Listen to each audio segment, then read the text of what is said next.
อกราบนอบน้อมยังกุลพระติทาไรรัตนะผ่านแผ้วพระเกี้ยวเจ้าตั้งสามประการหมายมีพระพุทธพระธรรมพระสงฆ์อันเป็นสรณะที่เปิ่งของหมู่เฮาต่างหลายขอกราบไหว้สาบุญญาปรมีธรรมท่านอาจารย์ท่านพระครูอภิวัฒนวิกรม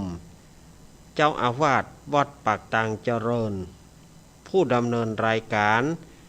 เสียงธรรมแสงอรุณและรายการอู้จ่าภาษาธรรม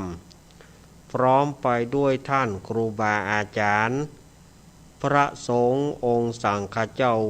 ภิกษุสามเณรทุกรูปทุกองค์ที่ท่านได้เปิดวิทยุรับฟังอยู่ต่างวัดต่างวาได้ความเคารพอย่างสูงสุดยิ่งครับผมสวัสดีเจเจ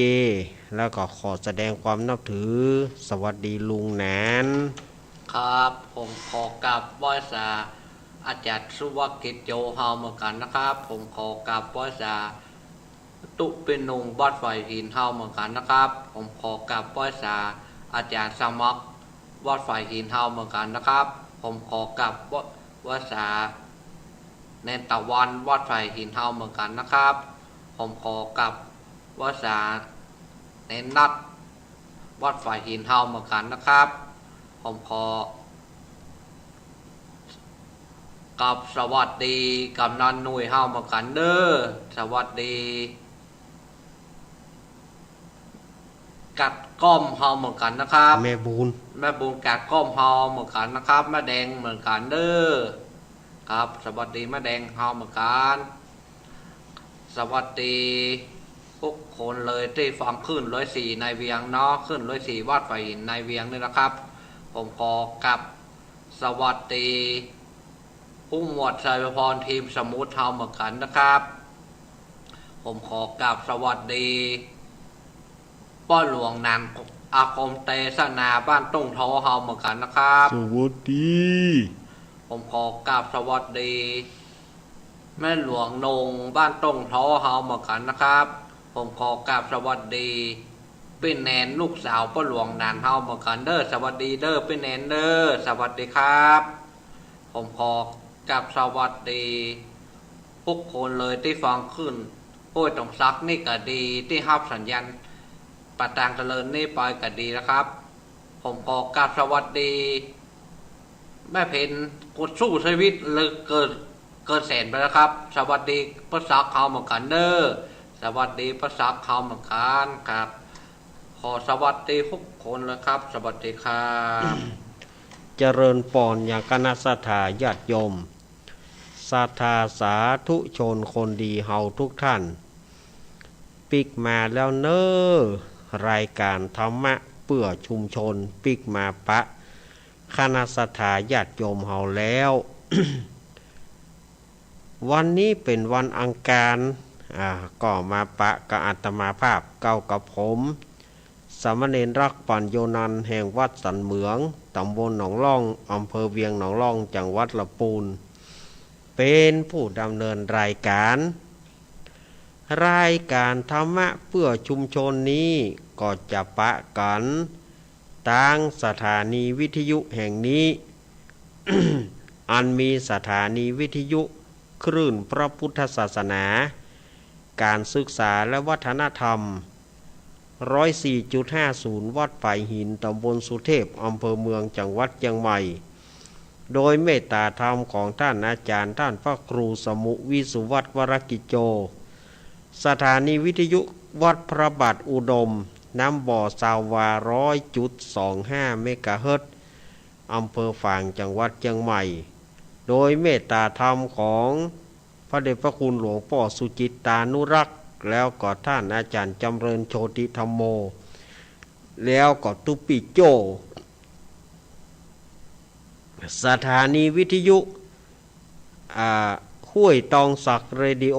สถานีวิทยุธรรมะของชุมชน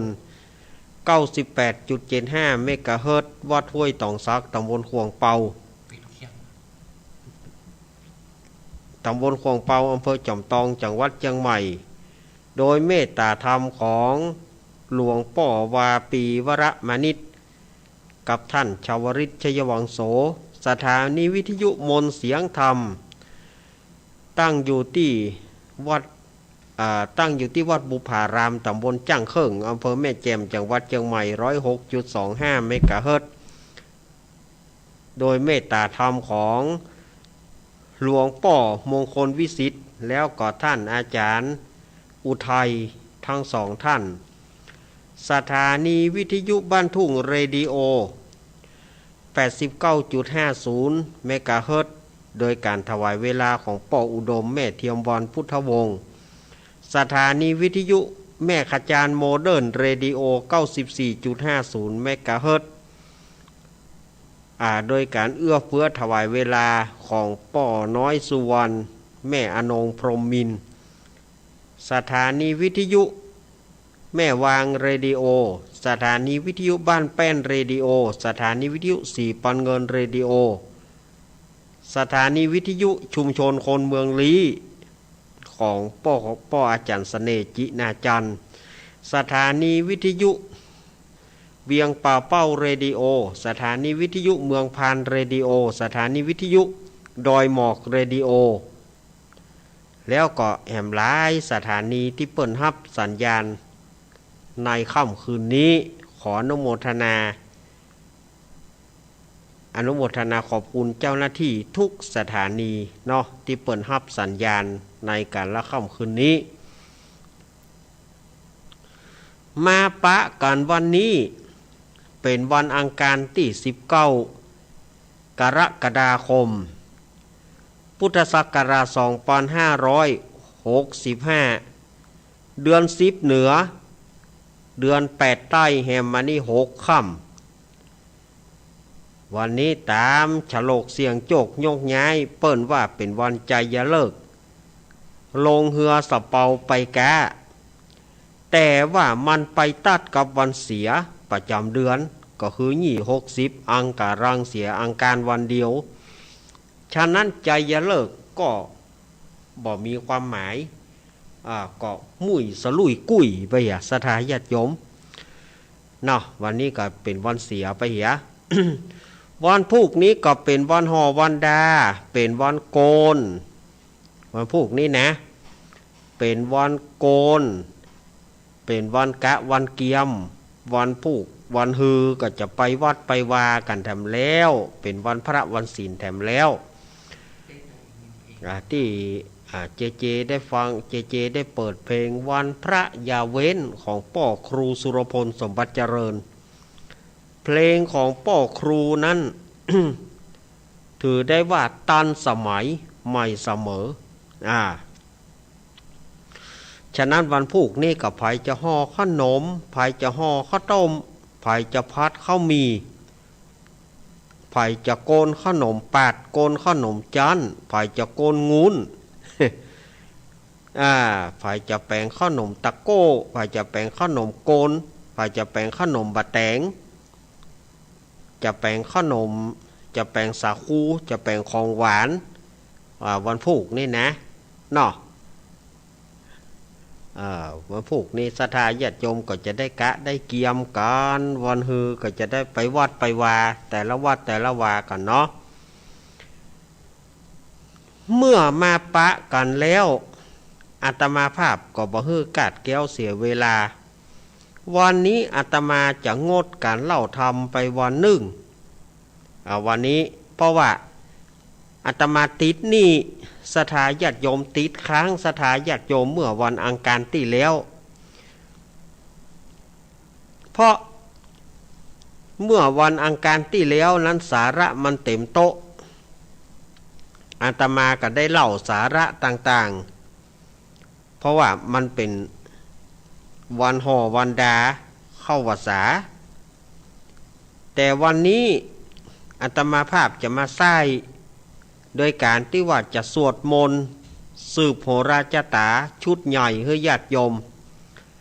เพื่อว่า ใส่ศรัทธาญาติโยมวันนี้อาตมาจึงงดการเล่าธรรมไปวันหนึ่ง แต่ศรัทธาญาติโยมที่รับกันเทศตะกี้ก็นี่มีเมตตาเนาะเมตตาติ่นดอยน้อยนี่นะเมตตาหลุมวัดดอยน้อยเปิ้นก็หอมอาตมาห่วมปูจากันเทศมา20 บาทแล้วก็เปิ้นฝากหลวงลุงชัยวัฒนาคาเสโนหรือว่าตุลุงยองน่าจะเป็นน้องเบี้ยวเนอะฝากไว้นี่21อาตมาก็ได้รับแล้วนะแล้วก็ป่อเมืองแก้วแม่มาลีนางสาวสายฝนกันทาส้มบ้านตงโป่งตำบลเหล่ายาวอำเภอบ้านโฮงจังหวัดลำพูนโยมป่อโยมแม่บุญธรรมของอาตมาเปิ้นก็ขอตลอดภาษาเนอะเป็นจำนวนปัจจัย100 บาทขอให้เป็นการเทศตลอดภาษาสาธุอนุโมทนาป่อสมศักดิ์แม่สีเพนขาวเตี้ยนายอเนกนางจินตนาพรน้องปลายฝนป่อผู้กองพรศักดิ์แม่คุณนายประนอมพรหมสุวรรณดีแล้วก็แม่แสงล่าหรือว่าแม่ฟองคำจินาอินี่ก็หอมมาเป็นการเทศอาตมาเอาเป็นการสวดเถอะเนาะแล้วก็ป่ออุทิศแม่พิกุลกิตติจิตศิรพรแล้วก็ยังบ่อเต้าแต่นั้นก็ยังมีป่อเจิญแม่จันนวลนายเทิดพงษ์นายพัดพงษ์กันทมูลบ้านเวียงหนองล่องแล้วก็ยังมีแม่จันทาสิริลำปาง ห่วมทำบุญมวลฝูงนี้ก็อาตมาก็เอาเป็นการสวดเนาะศรัทธาญาติโยมวันนี้นะเปิ่นมาฮับเป็นเจ้าภาพการเทศวันนี้ก็เอาเป็นการสวดเนอะศรัทธาญาติโยมถามจะเอาน้ำมนต์เกี่ยมไว้เนอะเกี่ยมไว้นักๆแล้วก็แม่ขันเกี้ยวโพธาพรเนอะแม่ขันเกี้ยวโพธาพรนี่ก็อยู่ตาลุกบ้านสันอันนี้ก็ฝากลูกใจเปิ่นมาฝากสทปุ๋ยมาว่าฮับกับเบื้องโตยฮับกันเทศโตยการสวดมนต์โตยแม่ขันแก้วโพธาพรนี่ก็เปิ้นก็เกียมจะเอาน้ำมนต์แต่วันนั้นบ่ได้วันนี้เอาเนอะแม่ขันแก้วเนอะบ้านตาลุกบ้านสารแล้วก็ศรัทธาญาติโยมที่จะเอาน้ำมนต์กุโคนเนอะเอาละบ่ฮือเป็นการกาดแก้วเสียเวลาขออัญเชิญวินันทาเนอะวินันทาวินันทาและจุดเตียนเพราะว่าลุงอ้ายเปิ้นบัดเดียวเปิ้นไปเป็นโยมอุปถากของตุปีก้อนตุปีก้อนเปิ้นไปเป๊กตุลุงอ้ายก็เลยไปนอนวัดจำศีลกินเพลหรอบัดเดียวนะ เปิ้นเอาออกภาษาพวกอีหล่อจำศีลกินเพลเอาวินันทาทุกคนโบวินันทาจิเตียนนะทุกคนโบเปิ้นจะไปมีอย่างนี้เปิ้นว่าใจแม่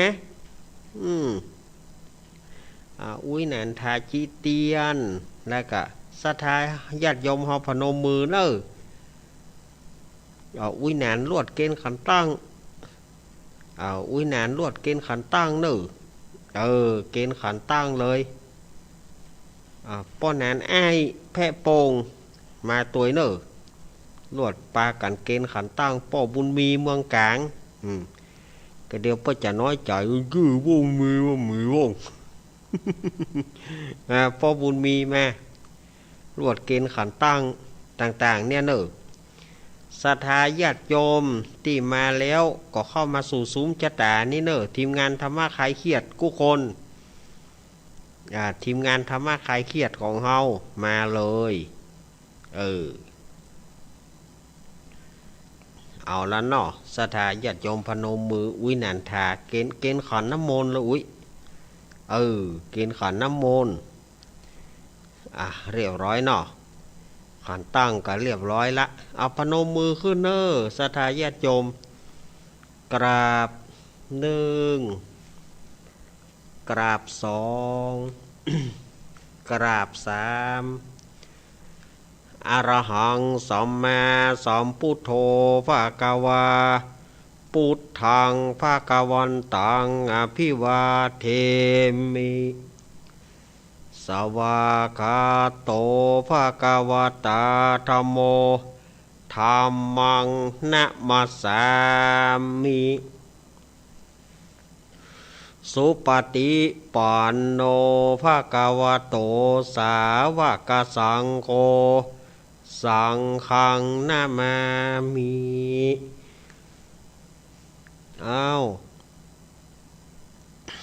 ปนานมาขึ้นพระปริทึกกรรม เวปติปฏิปหายาสัพพสัมปติสิทธิยาสัพพทุกขวินาศายาปริตังปรุทมังครังเวปติปฏิปหายาสัพพสัมปติสิทธิยาสัพพพยวินาศายาปริตังปรุทมังครังเวปติปฏิปหายาสัพพสัมปติสิทธิยาสัพพโรคาวินาศายาปริตังปรุทมังครังตรวจสักเคเลยรวดสะเคเลยปริตัวนาเมตังสเมตาพะทันตาอเวกิตาจิตาปริตังพะนันตุสักเคกาเมจารุเปกิริสิคารตาเตจันตริเควิมาเนทีเประเทจักาเมตารุวนาคาเนอารัมวัตุมิเกเตปุมาจยันตุเทวชารธรวิสเมยขะคันทัพนาหาคาติทันตาสันติเกยังมุนิวรวจนังสาทโวเมสุนันโตธรรมสวนากโรอยัมพะทันตาธรรมสวนากโรอยัมพะทันตาธรรมสวนากโรอยัมพะทันตาปีพิสมัยแล้วก็ทีมงานธรรมะคลายเครียดหมู่บ้านหมู่เฮากุคนน่ะเข้านั่งอยู่ในกระโจมนี่เนอะเข้านั่งอยู่ในกระโจมมันเนอะครับผมแต่กี้ลืมสวัสดีปีฮิตสมัยคนงามบ้านดอนตอนเฮาเหมือนกันเด้อปีเด้อสวัสดีครับปีนะปีพิสมัยมาละท่านทั้งหลายเข้ามาอยู่ในกระโจมโยมที่มาจากกรุงเทพนะอย่าเพิ่งจักฝ้ายนะอย่าเพิ่งจักนะโยมที่อยู่ในโยมที่มาจากกรุงเทพอย่าเพิ่งจักนะเดี๋ยวมันจะปูดเดี๋ยวขามันจะโก่นลง ขามันจะโก่นลงสวดมนต์ก่อนเนาะสถาญาติโยมก็คงว่าเกียมน้ำมนต์หมดแล้วเนาะเอาใส่ขันใหญ่ๆเด้อ นะโมตัสสะภะคะวะโตอะระหะโตสัมมาสัมพุทธัสสะนะโมตัสสะภะคะวะโตอะระหะโตสัมมาสัมพุทธัสสะนะโมตัสสะภะคะวะโตอะระหะโตสัมมาสัมพุทธัสสะพุทธังสรณังกัจฉามิธัมมังสรณังกัจฉามิสังฆังสรณังกัจฉามิทุติยัมปิพุทธังสารนังกัจฉามิทุติยัมปิธัมมังสารนังกัจฉามิทุติยัมปิสังฆังสารนังกัจฉามิตติยัมปิพุทธังสารนังกัจฉามิทุติยัมปิธัมมังสารนังกัจฉามิทุติยัมปิสังฆังสารนังกัจฉามิตติยัมปิพุทธังสารนังกัจฉามิตติยัมปิธัมมังสารนังกัจฉามิตติยัมปิสังฆังสารนังกัจฉามิ นะโมเมสัพพพุทธานังตัวติงสาวรารากาโนตันหังกาโรมหาวิโรเมตังกาโรมหายาโสสารนังกาโรโรกาหิโตทิปังกาโรชื่อตินทาโรโกนตันโยจานาปะโมโคมังกาโลปุริสาสะโปสุมโนสุมโนทิโรเรวะโตราติวัตโนโสปิโตกุณสัมปันโนอโนมาทัสสีชานุตโมปาทุโมโลกาปโจโตนาราโทวาราสารติปาทุมุตตโรสตะสโรสุเมโทอังคาปุงกาโลสุชาโตสัพปโรกโคปิยทัสสีนาราสะโพอัฏฐัสสีการุณิโกธรรมทัสสีตโมนุโตสิทัตโตอาสโมโรเกติโสจาวาระตังวาโรปุโสจาวาระโทพุทโธวิปัสสิจานุปโม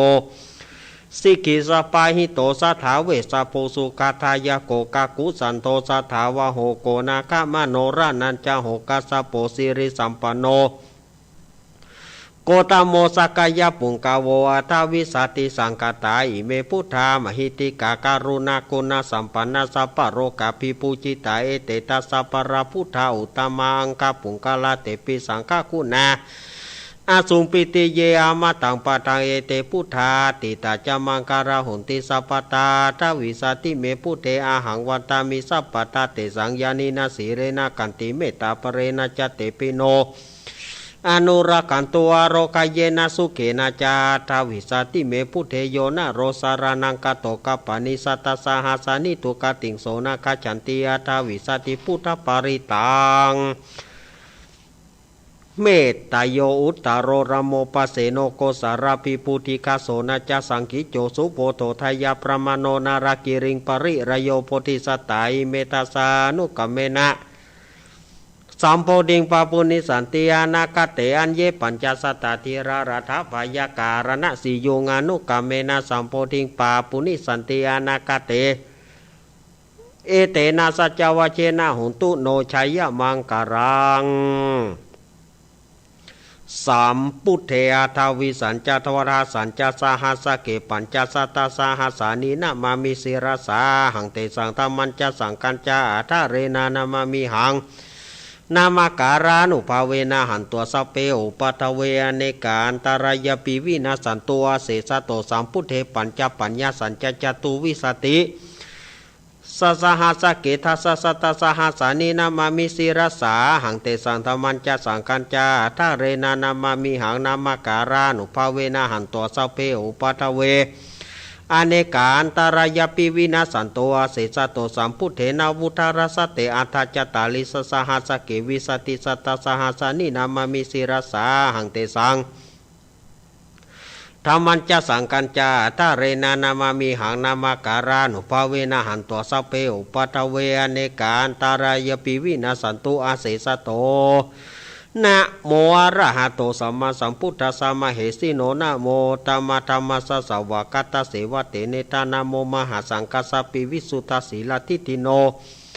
นะโมมัตตยารัตตสารัตนาตยาสสาธุกังนะโมมากติตัสสะตัสสะวะตุตยะสัพพินะโมกะระปะปะเวนะวิคัจฉันตุจุปัฏฐวานะโมการันภะเวนะสุวัติโหนตุสัพพตานะโมการะจเตเจนะวิธิมิโหมิเตชาวาศาสนาสัจโลกัสสาวุธิปวัตุสัพพทาสาสนัมปิจาโรกันจเทวรากันตุสัพพทาสถิงโหนตุสุขิสัพเพปาริวาระหิอัตโนอเนกโสมานาโหนตุสหัสเพหิยติปิราจะโตวาโจระโตวามานุสัตโตวาอามานุสัตโตวาอากิโตวาอุทธกโตวาขานุกโตวากันทกโตวานากตโตวาชนะปตโรกโตวาสัตมะโตวาสันทิติโตวาสัพปุริสโตวาจันทะอาทิอัสสมิกาโกนากุกุลาหิวิจิกา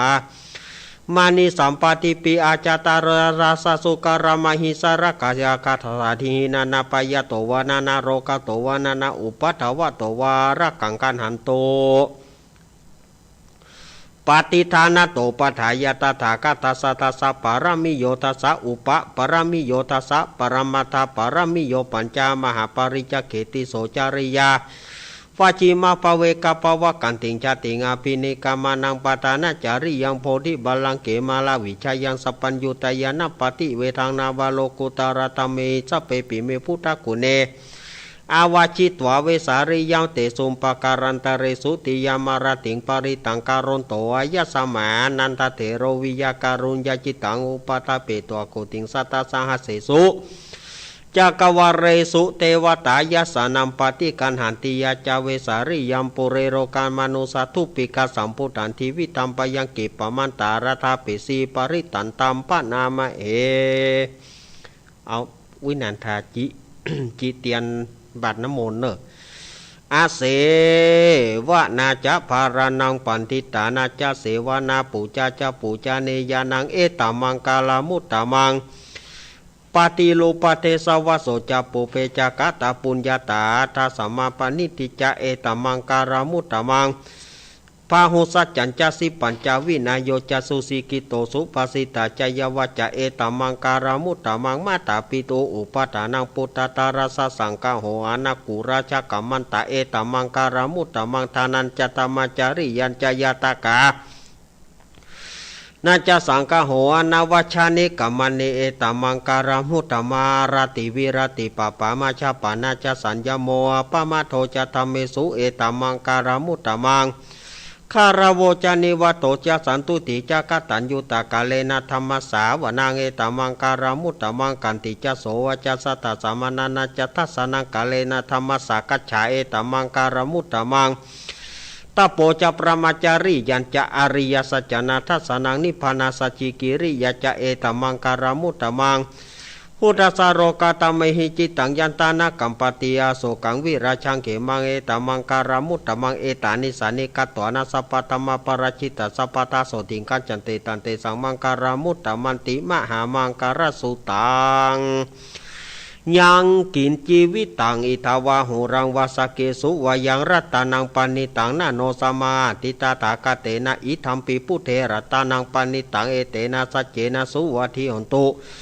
ขายังวิราคังอามาตังปานิตังยักขาสากาสากายะมุนีสมาหิโตนะเตนะธรรมเมนะสมาธิกินจิอิธัมปิธรรมเมรัตตานังปานิตังเอเตนะสัจเจนะสุวัติหนตุยัมพุทธสิโธ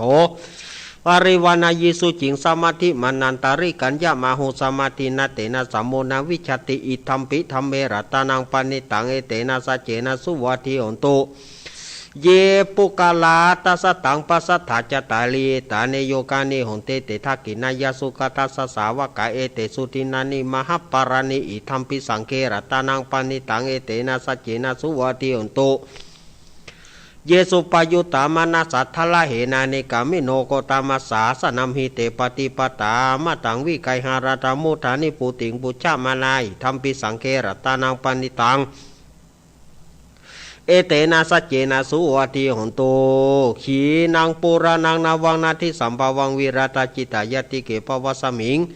เตปขีนาปิชาวิรุณหิฉันทานิพันติติรายถายัมปติโปยธัมปิสังเกรัตนังปณิตังเอเตนะสัจเจนะสุวัติหนตุยานิตาปุตานิสามกตานิโปมเนวายเนวานตาริเกตถากตังเทวมนุสปุจิตังพุทธังนามาสมาสุวัติหนตุยานิตาปุตานิสามกตานิโปมเนวายเนวานตาริเกตถากตังเทวมนุสปุจิตังธรรมังนามาสมาสุวัติหนตุยานิตาปุตานิสมกตานิโพมเนวายเนวานตาริกิตถากตังเทวมนุสปุจิตังสังฆังนามาสมาสุวัติหนตุรัตนสุตังเมตันจัสปโรกสมิงมานาสัมภาวเยปาริมานังอุทังอโรจติริยัญจาสัมปตังเวรังอสัพพตังทิทังจารังนิสิโนวสยานวายวัตสวิกตเมโตเอตังสติงาทิถายประมาเมตังวิหารัยธรรมหุทิตินจานุปกรรมศิรวัตสเนนะสัมปโนกเมสุวินยเกทังในจตุกปัสสยังปุณเรเตติการณิยเมตสุตังอัปปมโนพุทโธอัปปมโนธัมโมอัปปมโนสังโฆปมานาวันตานิสิริสปานิอหิวิจิกัสสถาปฏิอุนานาภิสารปุมุจิกากตเมระกากตเมปริตาปฏิกัมมันโตโพธานิโสนะโมภะคะวะโตนะโมสัตตานังสัมมาสัมพุทธานันติติปิโสภะคะวาอะระหังสัมมาสัมพุทโธวิจาจารณะสัมปันโนสุขโตโรกาวิตัวนุตตโรปุริสธรรมสาราธิสัตตเทวมนุสนาพุทโธภะคะวะติสวากาโตภะคะวะตะธัมโมสันติติโกอาการิโกเอปัสสิโกปานายิโกปัจจตังเวทิตาปุญโยหิติสุปฏิปันโนภะคะวะโตสาวกสังโฆชุปฏิปันโนภะคะวะโตสาวกสังโฆยายะปฏิปันโนภะคะวะโตสาวกสังโฆสามิจิปฏิปันโนภะคะวะโตสาวกสังโฆยัตติทังจตาริปุริสายุคานิอัตถปุริสปุกลาเอสาภะคะวะโตสาวกสังโฆอหุนายโยปะหุนายโยทักขินายโยอัญชาริการานิโยอนุตตรมุยเกตังโลกัสสาติสัพพะโรกาวินิโมโตสัพพสันตาปวสิโตสัพพเวรามติกันโตนิพุตโตจตุวังภวสัพพิติโยมิวัจจันตุสัพพะโรโกวินัสตุมะเตปวัตวันตารโยสุขีติกายุโกภวะอภิวาทานาสิริสานิจังวุฒาปัจจายโนจตารโรธรรมาวัฏันติอายุวโนสุขังปะลัง พาหงสหัสมาพินิมิตาสาวุตันตังกรีเมการังอุติตาโกรสเสนามารังธานาทิตมาวิธินาจิตวามุนินโทตันเตชะสาปวัตุเตชยมังการานิมาราติเรกามาปิยุจิตาสปารติงโกรัมปนารวกามะขมาทัทายะกังกันติสุตันตวิธินาจิตวามุนินโทตันเตชะสาปวัตุเตชยมังการานินารากิริงกาชาวราติอันตบุตังตวกิจกรรมเสนสานิวสุตรุนันตเมตัมพุเสกะชิตวามุนินโตตันเตชะสาปวัตุเตชยมังการานิอุกิตากกานติอันตังสุรารุนันตาตวันติโยชนะปตังกุริมารวันตังอิติปิสังกตมโนชิตวามุนินโตตันเตชะสาปวัตุเตชยมังการานิกัตตวนะกัตมุตตารังเอวะกปินิยจินจายทุตวัจนังชยกายมัญเชสันเตนะสุมาวิธินาชิตวามุนินโตตันเตชะสาปวัตุเตชยมังการานิสัจจังวิหายามติสัจจกวัฏะเกตุงวัฏาปิโรปิตามนาติอันตบุตังปัจจปฏิปัจจาริโตชิตวามุนินโทตันเตชะสาปวัตุเตชยมังการานินันโทปนันทาปุจกังวิปุตังมหิทิงปุเถนะเตระบุจเกนะธรรมปยันโตอิทูปเทสวิธินาจิตวามุนินโทตันเตชะสาปวัตุเตชยมังการานิทุกขหัตถิติปุจเกนะสุทัทหัตถังพระมังวิสุติจุติมิติปกาปิตานังยานากเตนะวิธินาจิตวามุนินโทตันเตชะสาปวัตุเตชยมังการานิเอตาปิพุทธชัยมังการะอัฏฐกัถโยวัจโนตินะติเนสารเตมตันทีตัวในนี้กาวิวิธานิจุปตวานิโมขังสุขาทิกามายานาโรสปัญโยโพชังโคสติสังกโตตามานังวิจโยตถาวิริยัมปิติปัสสติโพชังกัจจตถาปริสมาทุเปกขาโพชังกัสสติเตสัพพทัสสีนามุนินาสมัทกตาภาวิตาภาหุริกตาสังวัตติอภิญญายานิปานายะจโพธิยะเอเตนะสัจวเจนะโสติเตหตุสัพพทา เอกสมิงสมัยเยนะโถโมกาลานันจักสปังกิลเนทุกิเตติสวาโพจังเกสตะเทสยิเตจตังอภินันติตัวโรกามุจิงสุตังคะเนเอเตนะสัจวเจนะโสติเตหตุสัพพทาเอกถาธรรมราชาปิเครัญเยนะพิปิลิโตจุนทัตเถเรนะตัญเยวะพนาเปตัวนะสาทรังสมโมทิตัวจะอาปาทาตัมหาวุธาสิทานะโสเอเตนะสัจวเชนะโสทิเตหนตุสัพพทาไปนาเตจะอาปาทาตินานัมปีมเหสีนังมะคะหะละมะคะหามะคะหตากิเลสวะปตานุปติธรรมตังเอเตนะสัจวเชนะโสทิเตหนตุสัพพทายันตุนิมิตังอวะมังการัญจะโยจามานาโปสกุณสัสสะโตปะปะกะโหตุสุปินากันตพุทธานุภาเวนะวินัสมินตุยันตุนิมิตังอวะมังการัญจะโยจามานาโปสกุณสัสสะโตปะปะกะโหตุสุปินากันตังธรรมานุภาเวนะวินัสมินตุยันตุนิมิตังอวะมังการัญจะโยจามานาโปสกุณสัสสะโตปะปะกะโหตุสุปินากันตังธรรมานุภาเวนะวินัสมินตุยันตุนิมิตังอวะมังการัญจะโยจามานาโปสกุณสัสสะโตปะปะกะโหทุสุปินังกันตังสังขานุภาเวนะวินัสมินตุมหาการุณิโกนะโถยตายสัพพปานินังปุริตาปารมิสัมปปันโตสัมโพธิมุตตะมัยเตนะสัจวเจนะตุเตชัยมังการังชัยันโตโพธิยามุเลสักกายานังนันติวัตโนเอวังตองวิชโยหิชยสุชยมังกะเลอปรจิตปรกิสิเสปัทวิปุกะเลอภิเสเกสัพพุทธนังอาคาปโตปโมตติสุนักตังสุมังการังสุปปตังสุติตังสุกโนสุโมโตจะสุยิตังพระมาจาริโสบารักกินากายกรรมวจกรรมังปะทักกินังปะทักกินามโนกรรมังปณิทิเตปะทักกินาปะทักกินานิกตวานารพันธเถปะทักกิเนโสอัตราโทสุกิโตวิรุณโหพุทธศาสเนโรโกสุกิโตหิสังสปิยติพิสาอัตราธาสุกิตาวิรุณหาพุทธศาสเนอโรคาสุกิตาหิสาสเปยติพิเตอัตราธาสุกิตาวิรุณหาพุทธศาสเนโรคาสุกิตาทัสสาสเปยติพินัตถิเมสารนานยังพุทโธเมสารนาวรัยเตนะสัจวเจนะตุเตชัยมังการังนัตถิเมสารนานยังธรรมโมเมสารนาวรังเอเตนะสัจวเจนะตุเตชัยมังการังนัตถิเมสารนานยังสังโฆเมสารนาวรัยเตนะสัจวเจนะตุเตชัยมังการังยังกินจิรัตนังโรเกวิจติวิวิตาปุถุรัตนังพุทธสมานาทิตสมาสุถิงพระวันตุเตยังกินจิรัตนังโรเกวิจติวิวิตาปุถุรัตนังธรรมสมัง นาติตาสมาโสถิงภวันตุเตยังกินจิรัตานังโลเกวิชติวิวิตาพุทโธรัตานังสังฆสมังนาติตาสมาโสถิงภวันตุเตพุทโธมังกลสัมพุทโธสัมพุทโธทิปัตถุธรรมโมพุทธมังกลมากัมมัสสะปทุกาปมุญจเลธรรมโมมังกลสัมพุทโธกัมพิโลทุตโสอนุธรรมมังกลมากัมมัสสะปพยาปมุญจเลสังโฆมังกลสัมพุทโธวราทกินโยอนุตตโรสังฆมังกลมากัมมัสสะปโรกาปมุญจเล โอมติปะสหมังสะดาบเทียนก้าวัดวาลุกเป็นเปียวไฟสลีกันใจกูเทียนนี้ปราบเมืองผีมากูเด้าบ่ฮู้กี้เจนเต้าปราบกินมา101ภาษากูก็ปราบได้ใต้ปืนฟ้าเหนือหน้าแผ่นดินเกาลิ้นกูเป็นน้ำเกากลางกูก็เป็นแม่น้ำใหญ่กูจอกออกไปท่วมหัวผีตายไปลิ้นกูเป็นดาบเทียนกาใต้ปืนฟ้ากูบอกกลัวสังอมสัพพะโตมังสวหายโอมเป็ดจะรำแผ่นดินดำไหวว่าสายตาผีขาดกับหนีละคนดีกูเอาไว้นี่อย่าได้เอาไปตัวหมู่สูต้านตั้งผีมารและผีเขนตั้งผียักษ์ผีเย็นอย่าได้มาไกลตั้งผียักษ์ไร้จงหนีไปปอนตั้งผีกุมพันและผีให้อันเตียวต้องพายจงรีบหนีไปอมสัพพะโตมังสวหายสาธุสาธุสาธุพระปัญญาปารมี30ทัสสาธุสาธุพระปัญญาปารมีวัดแวดล้อมวิริยาปารมีอ้อมระวังดีศีลปารมีบังหอกดาบเมตตาปารมีผ่าแปะตังปืนตาหน้าปารมีฮือเป็นผืนตั้งต่ออุเบกขาปารมีฮือก่อเป็นเวียงสัจจะปารมีแวดระวังดีเป็นไม้ใต้กันตีปารมีกลายเป็นหอกดาบบางนาไม้และปืนไฟ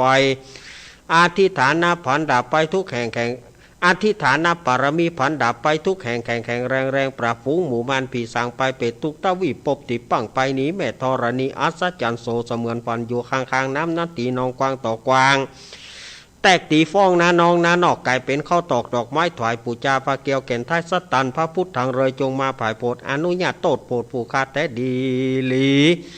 แม่ธรณีออกมารีดผมอยู่ข้างตาจางให้ใครสัจจังงาซับดินพ่นน้ำนั่นทีลงผ่านภายคอภายหักตบเต่าพญามานเอาตังปูนกลัวยกมือขึ้นทุนหัวใส่กล้าวว่าผู้ข้านี้ชื่อว่าลูกศิษย์พระพุทธเจ้าตนมีบุญสมปานันมากนักพระพุทธเจ้าจริงจัดตังปัญญาปรมีไว้เก้าจันตั้งไว้ตั้งหน้าก็ได้เก้าจันตั้งไว้ตั้งหลังก็ได้เก้าจันตั้งแต่หัวแผ่วตีนก็ได้เก้าจันตั้งแต่ตีนแผ่วหัวก็ได้เก้าจันแสนวาแม้นว่าลูกปืนมันจะมาเสมือนผลแสนหาก็บ่อาจจักมาไกลใดข้าพระเจ้าเลยได้ปากันว่าโอมพุทธกุณังโอมธรรมะกุณังโอมสังฆกุณังโอมพุทธอินตาโอมธรรมะอินตาโอมสังฆอินตาอัสสะอัพแม่ธรณีผู้อยู่เหนือน้ำผู้อยู่กำแผ่นดินกังข้าได้ระลึกคือถึงคุณพระปิตาคุณพระมารดาคุณครูบาอาจารย์คุณเทวบุตรเทวดาและคุณพระเกี้ยวเจ้าต่าง3ประการคือคุณพระพุทธคุณพระธรรมคุณพระสงฆ์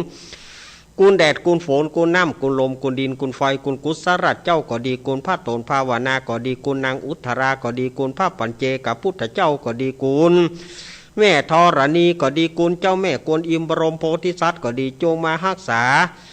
ยังตนตัวแห่งผู้ฆ่าและทุกท่านทุกสถานีที่ฟังรายการนี้นั้นจงจักมีเตียงแต่ดีลีจิมแดเตอร์โอมพุทโธพุทธังรักษาโอมธัมโมธัมมังรักษาโอมสังโฆสังฆังรักษาโอมพุทโธพุทธังอรหังโอมธัมโมธัมมังอรหังโอมสังโฆสังฆังอรหังโอมพุทโธพุทธังกันหะโอมธัมโมธัมมังกันหะโอมสังโฆสังฆังกันหะอายุวันโนสุขังปะลัง อาติตามัสมิงจะพุทธกุณังอาติตามัสมิงจะธรรมเมกังอาติตามัสมิงจะสังฆานังสัพพะโรกะพยาวิวัจจยังสัพพะระพังพวันตุเมจันทมัสมิงจะพุทธกุณังจันทมัสมิงจะธรรมเมกังจันทมัสมิงจะสังฆานังสัพพะโรกะพยาวิวัจจยังสัพพะระพังพวันตุเม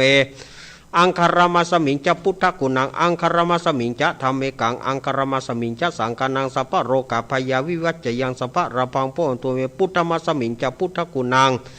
พุทธมัสมิงจะธรรมเมกังพุทธมัสมิงจะสังฆานังสัพพะโรกะพยาวิวัจจยังสัพพะระพังพวันตุเมคุรุมัสมิงจะพุทธกุณังคุรุมัสมิงจะธรรมเมกังคุรุมัสมิงจะสังฆานังสัพพะโรกะพยา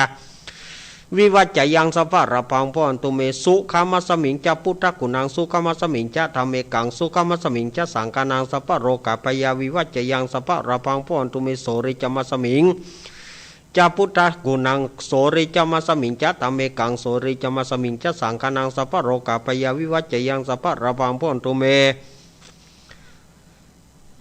ราหูจะมาสมิงจะพุทธกุณังราหูจะมาสมิงจะธรรมเมกังราหูจะมาสมิงจะสังฆนังสัพพะโรกะพยาวิวัจจยังสัพพะระพังพนตุเมเกตุมาสมิงจะพุทธกุณังเกตุมาสมิงจะธรรมเมกังเกตุมาสมิงจะสังฆนัง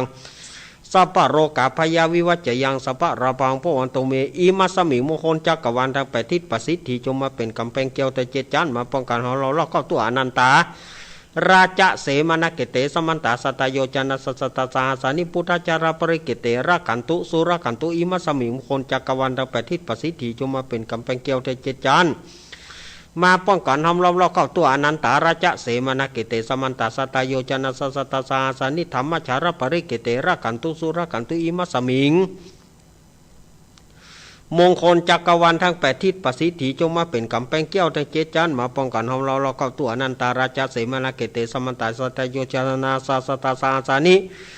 ปัญเจกพุทธจารปริเกเตระกันตุสุรกันตุอิมัสมิงมงคลจักรวาลทั้งแปดทิศประสิทธิจงมาเป็นสืบอายุเนาะเป็นคาถาต่ออายุโลเกอนุตตโรสปัสสตาหิตาทายะต่างๆกันหาหิเทวเตปริวเชราชทันเทอมนุเสปวเกปยะเกนาเควิเศปุเตอากาลมารเนนะจะสัพพสมามารณมุโตทะเปตัวการามาริตังตัสเสวะอานุภาเวนะหนตุเตโวสุขิสัทธาสุทัสสีลังสมาทายะธรรมังสุจาริตังจาเลตาเสวะอานุภาเวนะหนตุเตโวสุขิสัทธาลิกิตังกินจิตังปูชังธารนังวัจจานังกรุงปริสังเทนะสนังสุตวตัสสายุปวัตติอธิอุณหสวิจโยธโมโลเกอนุตตโรสปัสสตาหิตาทายะต่างๆกันหาหิเทวเตปริวเชราชทันเตอมนุเสปวเกปยะเกนาเควิเศปุเตอากาลมารเนนะจะสัพพสมามารณมุโตทะเปตัวการามาริตังตาเสวานุภาเวนะหนตุเตโวสุขิสัทธาสุทัสสีลังสมาทายะธรรมังสุจาริตังจาเลตาเสวานุภาเวนะหนตุเตโวสุขิสัทธาลิกิตังกินจิตังปูชังธารนังวัจจานังกรงปริสังเทสนังสุตตัสสายุปวัตติอธิอุณหสวิจโยธรรมโมโลเกอนุตตโรเสวะอนุภาเวนะหนตุเตโวสุขิสัทธาลิกิตังกินจิตังปูชังธารนังวัจจานังกรงปริสังเทสนังสุตตัสสายุปวัตติสักขะตัวพุทธารตานังสัทธาอุตมวรายตเทวมนุสนังโหดาเตเจนะโสเทนะนาสันตุปัตวะสัพเพตุขาวปัสมินตุเตสักขะตัวธรรมารตานังสัทธาอุตมวรังปริราหุปัสมานังธรรมเตเจนะโสเทนะนาสันตุปัตวะสัพเพปยาวปัสมินตุเตสักขะตัวสังขารตานังสัทธาอุตมวราหุนายังปะหุนายังสังฆเตเจนะโสเทนะนาสันตุปัตวะสัพเพโรกาวปัสมินตุเตอินทชาตาเทวชาตาพรหมชาตามหาพรหมชาตาอิสีชาตามหาอิสีชาตามุนีชาตามหามุนีชาตาปุริสัชาตามหาปุริสัชาตาจักรวัติชาตาทังหูรุสหายะอินทชาตาเทวชาตาพรหมชาตามหาพรหมชาตาอิสีชาตาอิสีชาตามุนีชาตามหามุนีชาตาปุริสัชาตามหาปุริสัชาตาจักรวัติชาตามหาจักรวัติชาตาพุทธชาตาปัญเจกพุทธจตาระหันตจตาสัพพสิทธิวิชาตานังจตาสัพพโรกัจจาริยานังจตาสัพพโรกัทิปติยานังจตาเอเตนะสัจวัจนันตุยหังสุอติอุตุตุยหังสายะโอมนะโมพุทธัสสะโอมนะโมธรรมัสสะโอมนะโมสังคัสสะสายติทังหูรุสหายะอินทชาตาเทวชาตาพรหมชาตามหาพรหมชาตาอิสีชาตามหาอิสีชาตามุนีจตามหามุนีจตาปุริสัจตามหาปุริสัจตาจักรวัติจตามหาจักรวัติจตาพุทธจตาปัจเจกพุทธจตาระหันตจตาสัพพสิทธิวิจตารนังจตาสัพพโรกัจจาริยานังจตาสัพพโรกัทิปติยานังจตาเอเตนะสัจวัจนะตุยหังสุวติอุตุตุยหังสายะโอมนะโมพุทธัสสะโอมนะโมธรรมัสสะโอมนะโมสังคัสสะสายะทีทังหูรุสหายะปุตตะกาโมละเพปุตังธนะกาโมละเพทนังอัธิกาเยกายายายะเทวนังปิยตังสุตวาอิติปิโสภควายมราชาโนท้าวเวสสุวรรณโนมรณังสุขังอรหังสุขโตนะโมพุทธายะ ชายาสนากาตาพุทธาเชตัวมารังสาวาหานังจตุสัจจังสปังราสังเยปิวิงสุนาราสาภาตันหังการัตโยพุทธาทวิสตินายกาสัพเพปฏิติตาไมหังมาตาเกเตมุนิสราสิเสปฏิติโตไมหังพุทโธธรรมโมทวิโรจาเนสังโฆปฏิติโตไมหังอุเรสภะกุณาการโรทะเยเมอนุรุโธสารีบุโตจัตตกิเนโกนทันโยปิติปกัสสมิงโมการโนจาวามะเกตกิเนสาวะเนไมหังอาสุงอนันตาระหุโรกัสสปุจามหานาโมอุปสุงวามาสดวาอุปสุงวามาทาโกเกสันเตปิติปกัสสมิงสุริโยวะปะพังกโรนิสิโนสิริสัมปันโนโสภิโตมุนีปุงกโวกุมาลากัสสปุเทโรมเหจิตาวาทโกโสไมหังวัตาเนนิจังปฏิตาสิกุณากโรปุณโนอังคุลิมาโรเจ้าบารินันทศิวะเรเถระปัญจอิเมชตานาราเตเตระกัมมามาเสสสิติมหาเถระจิตวันโตวิจิตาชินาสาวกายเตสิติมหาเถระจิติวันโตชิโนรัสสาจารันตาศีละเตเจนะอังคมังกิสุสันติตารัตนังปุระโตอาสิทักกิเนเมตตาสุตกังทัชฌะขังปัจจโตอาสิวะเมยังโกลิมารากังกันทะโมราปริตัญจะอาตานาติยสุตกากเสชะทานังอาสิเสสาปากาลาสันติตาชินานาวรสังยุตตสัตตปการรังกตาวตาปิตาทิสัญจตาปายรัชตุปัทวาเสสาวินายังยันตุอนันตชินาเตจสาวสโตเมสกิเจนะสัทธาสัมพุทธาปัญชเรชินะปัญชรามัชฌัมหิวิหารันตังมหิตาเรสัทธาปริตุมัง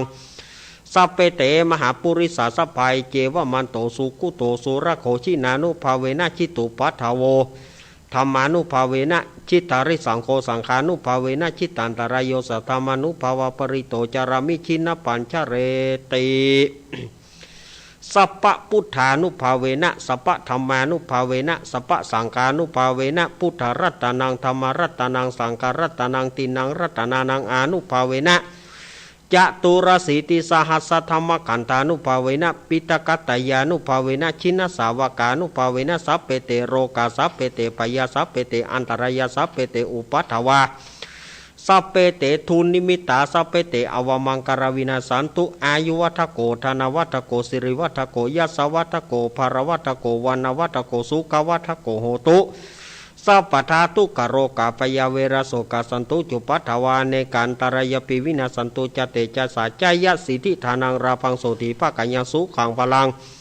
สิริอายุจวันโนจะโพคังวุฒิจยัสสวาสัตตวสาจะอายุจะชีวสิทธิพระวันตุเตตุกปตาจนิตุขาปยปตาจนิปยโสกปตาจนิโสกาหุนตุสัพเพปิปานิโนเอตาวตาจามหิสัมปตังบุญญาสัพพตังสัพเพเตวานุโมตันตุสัพพสัมปติสิทธิยาทานังทะทันตุสัทธายสิรรากันตุสัพพทาภาวนาปิรตาหุนตุขจันตุเตวตากตาสัพเพพุทธาปรปตาปเจกนันจยังหาราราหันตานาจติเชนาระขังวันทามิสัพพโสภวตุสัพพมังการารากันตุสัพพเทวตาสัพพพุทธานุภเวนัสสตาโสติงภวันตุเตภวตุสัพพมังการารากันตุสัพพเทวตาสัพพธรรมานุภเวนัสสตาโสติงภวันตุเตภวตุสัพพมังการารากันตุสัพพเทวตาสัพพสังฆานุภาเวนะสัทธาโสถิงภวันตุเตนะคตายคพุทธานังปปะกะหานิวรณปริตสานุภาเวนะหันตัวเตสังปัตเวนะคตายคพุทธานังปปะกะหานิวรณปริตสานุภาเวนะหันตัวเตสังปัตเวนะคตายคพุทธานังปปะกะหานิวรณปริตสานุภาเวนะหันตัวเตสังอุปัฏฐเวอโรกายาปารมาราภาสันทุติปารมังทานังวิสาสังปารมายาตินิปานังปารมังสุขังเอาเลียวศรัทธาญาติโยมขนาดอยู่ในห้องแอร์นะเหงื่อแตกเหงื่อแตนแล้วศรัทธาญาติโยมว่ะพอท่ออีล่ำเหลือมันหลอนล่อเอาแกเนาะหลอนล่อเอามันถึงหน้าแกพ่องแน่เอาละเนอวันนี้ก็มีครูบาอาจารย์นะตุลงดอยหลวงพ่อปฏิภาณธรรมทินเป็นเก้าเป็นประธานแล้วก็ครูบาอาจารย์หลายๆรูปวันนี้ เปิ่นก็ได้มานั่งห่วมกันอธิษฐานจิตสวดมนต์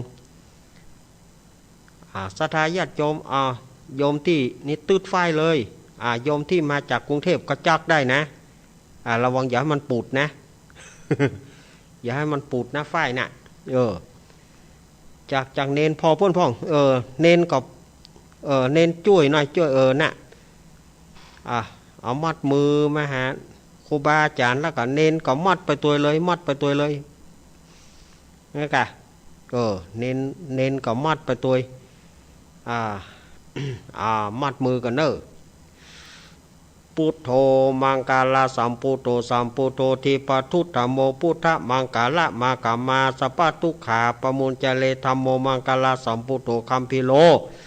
ทุทโสอนุงธรรมะมังกาละมากามาสัพพพญาปมุญจเลสังโฆมังกาลาสัมพุทโธวราทกินโยอนุตตโรสังฆมังกาละมากามาสัพพโรกาปมุญจเลโอมอิติปิโสวิเศษอิเสเสพุทธนาเมอิเมนาพุทธตังโสอิโสตังพุทธปิติอิปัญจมาเรชิโนนาโถปโตสัมโพธิมุตตมังจตุสัจจังปะกาเสติธรรมจักกังปวัตติเยเตนะสัจวัชนะโหนตุเมชัยมังกาลัง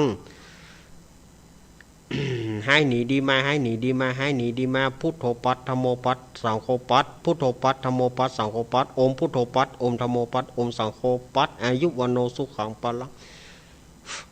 เอามัดมือเป็นที่เรียบร้อย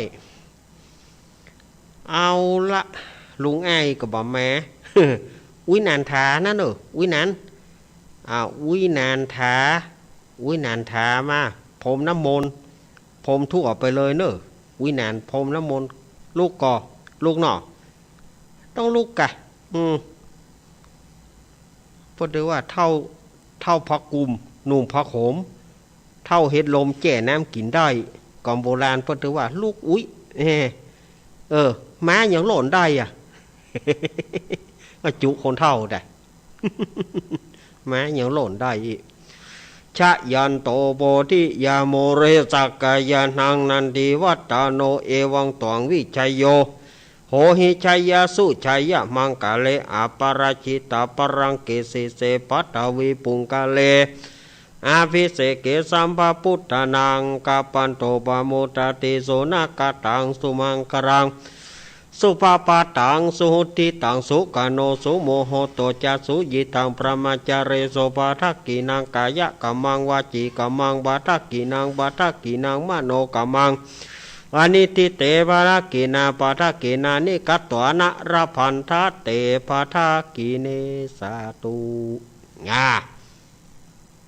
เอาละต่อไปนี้ก็เป็นการประเคนมากันหมดแล้วหรอแม่อุ้ยบางปอนโยนอนแม่ของอาตมาแม่บุญปอนอุบคำแม่คำอุบคำมาถึงป่อเมืองเกี้ยวแม่มาลีนางสาวใส่ฝนกันทาส้มแม่ป่อสมซักแม่สีเพนขาวเตี้ยนายอเนกนางจินตนาพรน้องปลายฝนป่อผู้กองพรซักแม่คุณนายประนอมพรหมสุวรรณดีมาเลยแม่ฟองคำจีนาอีแม่สุเกี้ยวสอนศรีนุสร พร้อมด้วยลูกเต้า แม่สุเกี้ยวนี่ก็ขอตานไปเนอะตานไปหาป่อบุญลบนายเซนนายถวินนางเพชรนายพรศิลป์เปิ่นก็ตานไปเนอะแล้วก็ป่อสมซักแม่สีเพนนี่ก็เหมือนเดิมเนอะตานไปหาป่ออุ้ยน้อยปานแม่อุ้ยเงินป่อสีแม่สอนป่อสีแม่สอนอุ้ยเกี้ยวอุ้ยอินอุ้ยคำอุ้ยทาทีนี้ก็ตานไปหาป่อสอนชัยกาวินตานไปหายังป่ออุ้ย ป้ออุ้ยสุกกันเนาะป้ออุ้ยเกี้ยวอุ้ยอินแล้วก็อุ้ยสุกอุ้ยทากะไปปีนจื้อเปิ้นเห็นล่ะเฮาก็ยุ่งโทอุ้ยสุกอุ้ยทาแล้วก็ป้อสอนชัยอุ้ยคำอุ้ยทา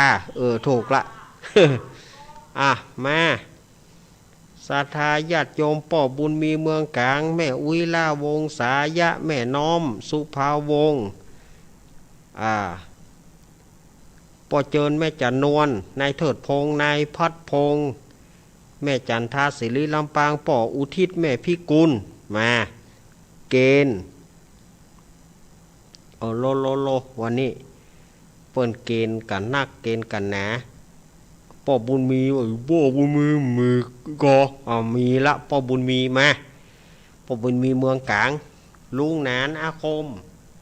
เตชะนาลุงนานของเฮามาเลยลุงนานของเฮาก็ได้มาเกณฑ์แม่ต่อไปศรัทธาญาติโยมเฮาตึงมดตึงมวลนะเตื้อได้เอ่ยนามมาก็ดีบ่ได้เอ่ยนามก็ดีเนอะจะไปน้อยใจเนอะศรัทธาญาติโยมก็ทุกท่านนะมีสิทธิ์หมด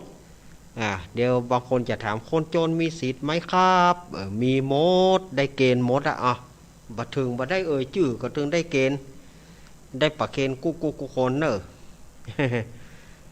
วิลาวงสายาปี้สาสิธรปามีปี้จันทรปามีมาปี้จันทรปามีมาเลยพี่สาวอาตมาปี้บัวรองยะสินทุปี้บัวรองยะสินทุลุงสะอิ่งแม่สาครพลกลางแม่จันเรือนใสแม่เดือนเพนทีมวางแม่จันเรือนใสแม่เดือนเพนทีมวางแล้วก็คณะเปิ่นมากู้โคนเลยบ่เว้นบ่ไว้ไผมาต่อไปเป็นทีมงานธรรมะคลายเครียดโยมปีพิสมัยวิไรศักดิ์มาแม่ลุงหนุ่ยสว่างเมฆไอ้นึกเต่าหายปีกรกมลเขยกลางปีกรกมลมาวันนี้ปีกรกมลแม่อารีต้นเปาแม่พรป่าเศร้ายายพรร้องงัวแดงสันกำแพงเจียงใหม่แล้วก็ป้าสุรีแม่หลวงเจ็ดยอดแม่หลวงบัวคำเจ็ดยอดมาแล้วก็ญาติโยมธรรมะใครเครียดกู้คนเนอะพี่สองสีจันตูนมาแม่บุญกัดก้อมมาเลยเนอะแม่บุญแม่บุญแม่ทีมงานธรรมะใครเครียดยายแดงดอกตะล้อมมายายแดงดอกตะล้อมมา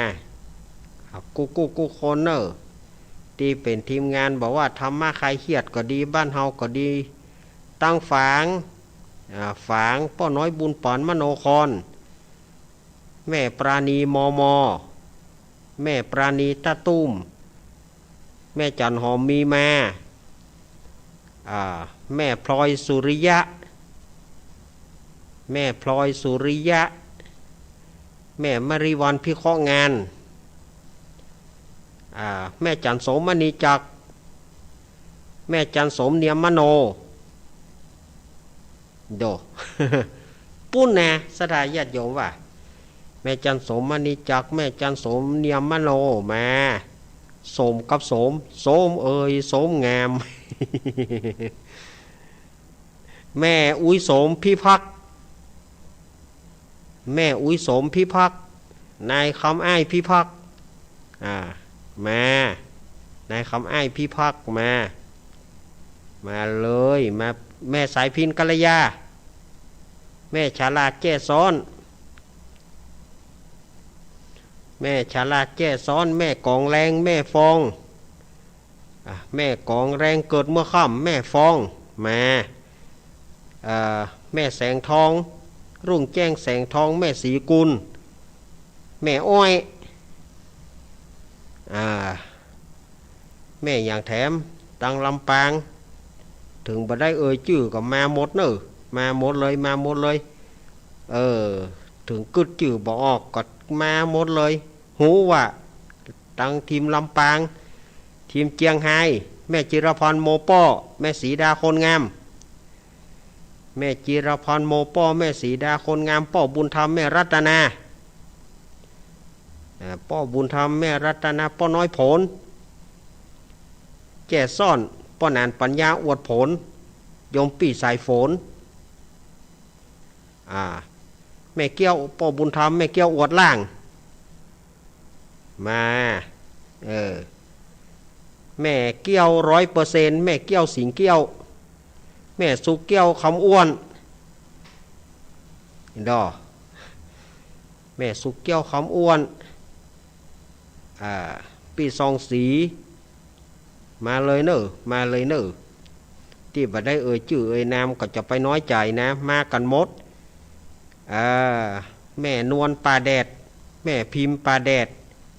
น้องพิมพ์บ้านต่อเมืองลังมาน้องพิมพ์ตัวเล็กๆกระจิตริดกระจ้อยร้อยมาเอามากันหมดแล้วบ่บะขาดผอยแล้วบ่เอาละ ช่วงนี้เป็นช่วงเข้าพรรษาเนาะช่วงนี้เป็นช่วงเข้าพรรษาเฮาก็สมาธิน้อยหนึ่งเนาะหมอกจ้างพับหูงูแลบลิ้นหมอกจ้างพับหูงูแลบลิ้นครบแล้วนะบ่เว้นไว้ไผ่นอมากุคนนั่นนะถึงแม้บ่ชื่อก็เป็นอย่างเนหันแม่แก้วยาวามาแม่แก้วยาวาแม่ลิห้วยโถกมาโยมสายทองวงจันติบมาได้กะตั้งสายบ้านโฮงโซนบ้านโฮงเหรอแม่แก้วยาวามาเลยมาอีแม่เกบาลูแม่เกบาลูก็คือเปิดลู อีแม่เกบาลูก็บ่ต้องเก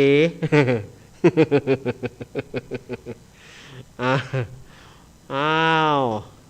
ก่อนอื่นเฮาสมาธิสักน้อยเนาะเปื่อหมอกไก่พับจ้างพับหูงูแลบลิ้นขอเมตตาเวลากำเดียวเนาะเจริญพร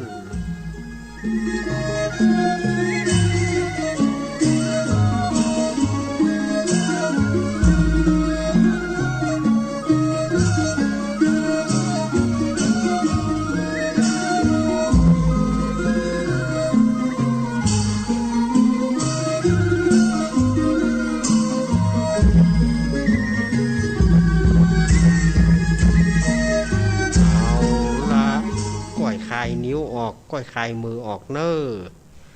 ขอเฮืออธิษฐานจิตอธิษฐานใจเฮาเฮืออยู่ดีมีสุขไกลจากโรคภัยไข้เจ็บที่เฮาได้ที่มันประสบพบผ่านอยู่บัดเดี๋ยวนี้รู้สึกว่าละลอกใหม่มันจะเริ่มมาแถมละเฮาขอป้องกันตัวเฮาให้มันดีที่สุดเนาะ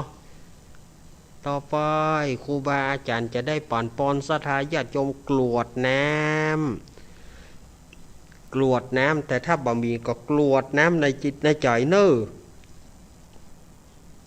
อันกำอู้เฮานี่นะอันเมื่อมันบ่อู้มันก็บ่สะอึกพออู้ไปอู้มาแล้วมันลู่จะสะอึกสดายญาติโยมมันก็เฮ็ดเหมือนกันนะ ฮับปอนจากครูบาอาจารย์เน้อยะถาวาริวหาปุราปริปุเรนติสาคารังเอวะเมวะอิโตทินังเปตานังอุปคาปติอิชิตังปฏิตังตุมหังคิปะเมวะสมิสตุสเพกุเรนตุสังกปาจันโตปนารโสยะถามานิโชติรโสยะถาสัพปิติโยมิวัชันตุสัพพะโรโกวินาสตุมาเตภวัตวันตารโยสุขีติกายุโกภาวะอภิวาทานาสิริสานิจังวุธาปัจจายโนจาตารโรธรรมาวัฏันติอายุวันโนสุขังภาลังสาธุวันตาหลวงด้วยเนาะเมินเราบัดได้วันตาหลวงเนาะเอาวันตาฉบับเชียงใหม่นะเนาะเอาวันตาฉบับเชียงใหม่เนาะวันตามีพุทธังสัพพังเมโตสังกามาทะเมพันเตวันตามิธรรมังสัพพังเมโตสังพ กามาทะเมพันเตวันตามิสังฆังสัพปังเมโตสังกามาทะเมพันเตวันตามิโกโรปัจจยาจาริเยสัพปังเมโตสังกามาทะเมพันเตวันตามิกัมมะฐานังสัพปังเมโตสังกามาทะเมคันเตวันตามิอารัมเมพัทธสีมัญญังสัพปังเมโตสังกามาทะเมคันเตวันตามิเจติยังสัพปังสัพพัทธาเนสุปฏิทิตาสรีรตาตุมหาโพธิงพุทธรูปังสักการังสานธานาคาโลเกเตวะโลเกพรหมะโลเกชมพูทิเปรังกาทิเปสารีราธาตุโย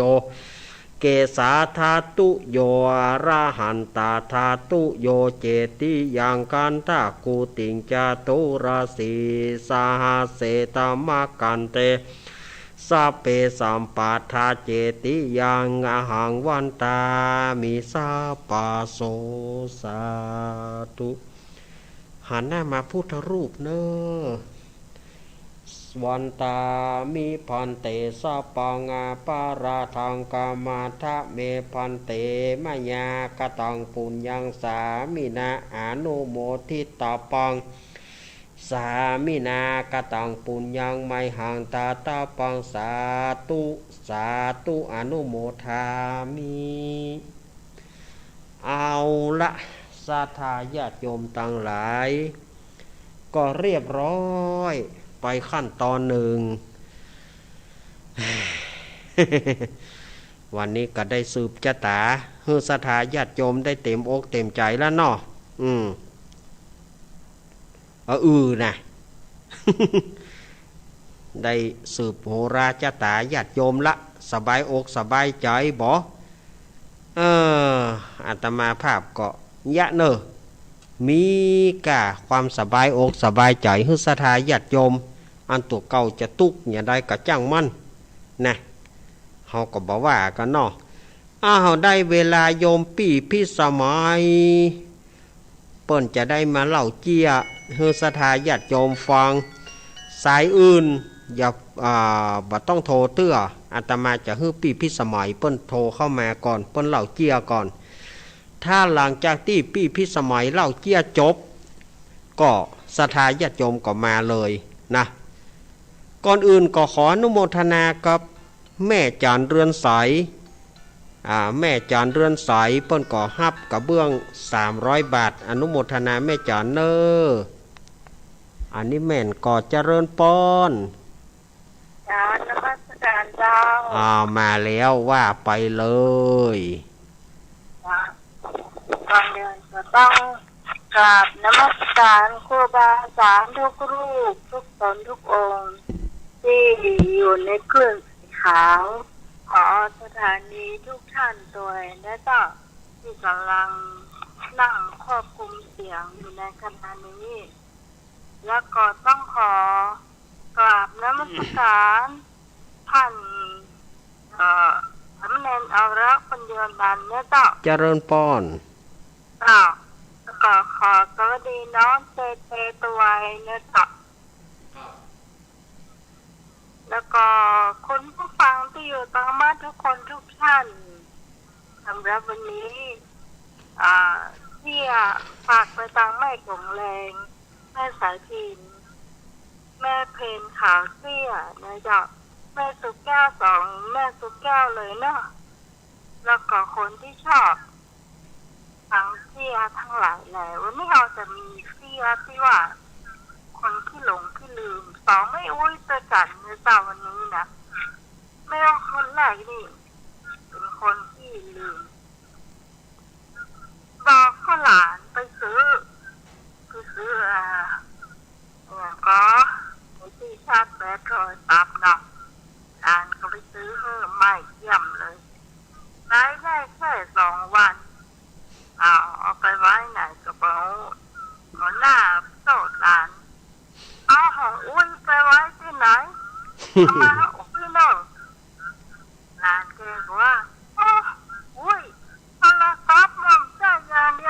ยว เนาะหลานก็ว่าเนาะมันก็ซ้อหาเพื่อนหลานก็ช่วยซ้อแต่นำเชื่อว่าหลานช่วยซ้อนะก็ช่วยกันซ้อนะมุมจอกใจที่ไหนก็ต้องมีแต่ก็ร้านสัก2 วันเนี่ยเจ้าจ้างเพื่อนมาเตียงที่บ้าน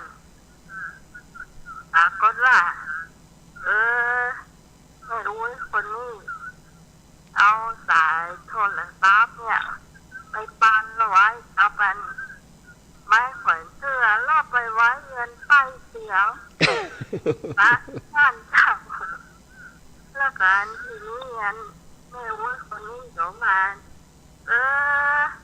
ก็ไปอยู่ห้านได้ใหญ่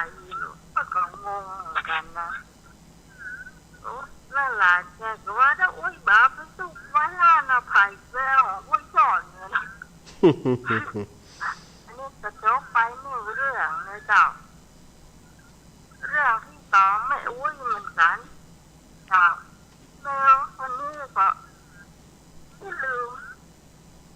มพอเจ้าลืมพอเวลาวันนั้นมันบางกี่วันที่ผ่านมาเนี่ยเนาะนี่เรื่องจริงนะที่เรื่องจริงเหมือนกันนะลืมพอเวลาฝนจะตกแล้วเปิ้นเป็นคนที่ฮักหมาเนาะที่จริงเป็นหมาจรจัดแล้วมาอยู่ที่เปิ้นก็ฮักเนี่ยเนาะเลี้ยงดูอย่างดีนะแล้วทีนี้มีวันที่เกิดเหตุเนี่ยมันก็ห้องมาเข้ามากระต่ายละวนกระตอกละกระต่ายเข้ามาตรงนี้เนี่ยมาตัวนี้เนี่ยมันจะของเวลาค่ำเนาะค่ำเนี่ยแล้วมันจะเข้าบ้านละวันนั้นเนี่ยไม่ท้องจะได้ก็ได้มันต้องมาเข้าบ้านวนกระตอกละกระต่ายมาห้องเรื่องกะมากินข้าวกะว่ามาจะได้ก็บอกว่าไม่จะเลยกันถ้าเดียวเอาเข้าเนี่ยเอาเกลือเข้าไว้หน่อยก็เลยเอาไปส่งมันที่หงรถเนี่ยเอาไปวางไว้ให้มันแล้วแม่ก็ฟังมากินข้าวเพราะว่ากว่ามันขำมันมืดก็เดียวไฟจะดับอย่างกันขึ้นใจยืน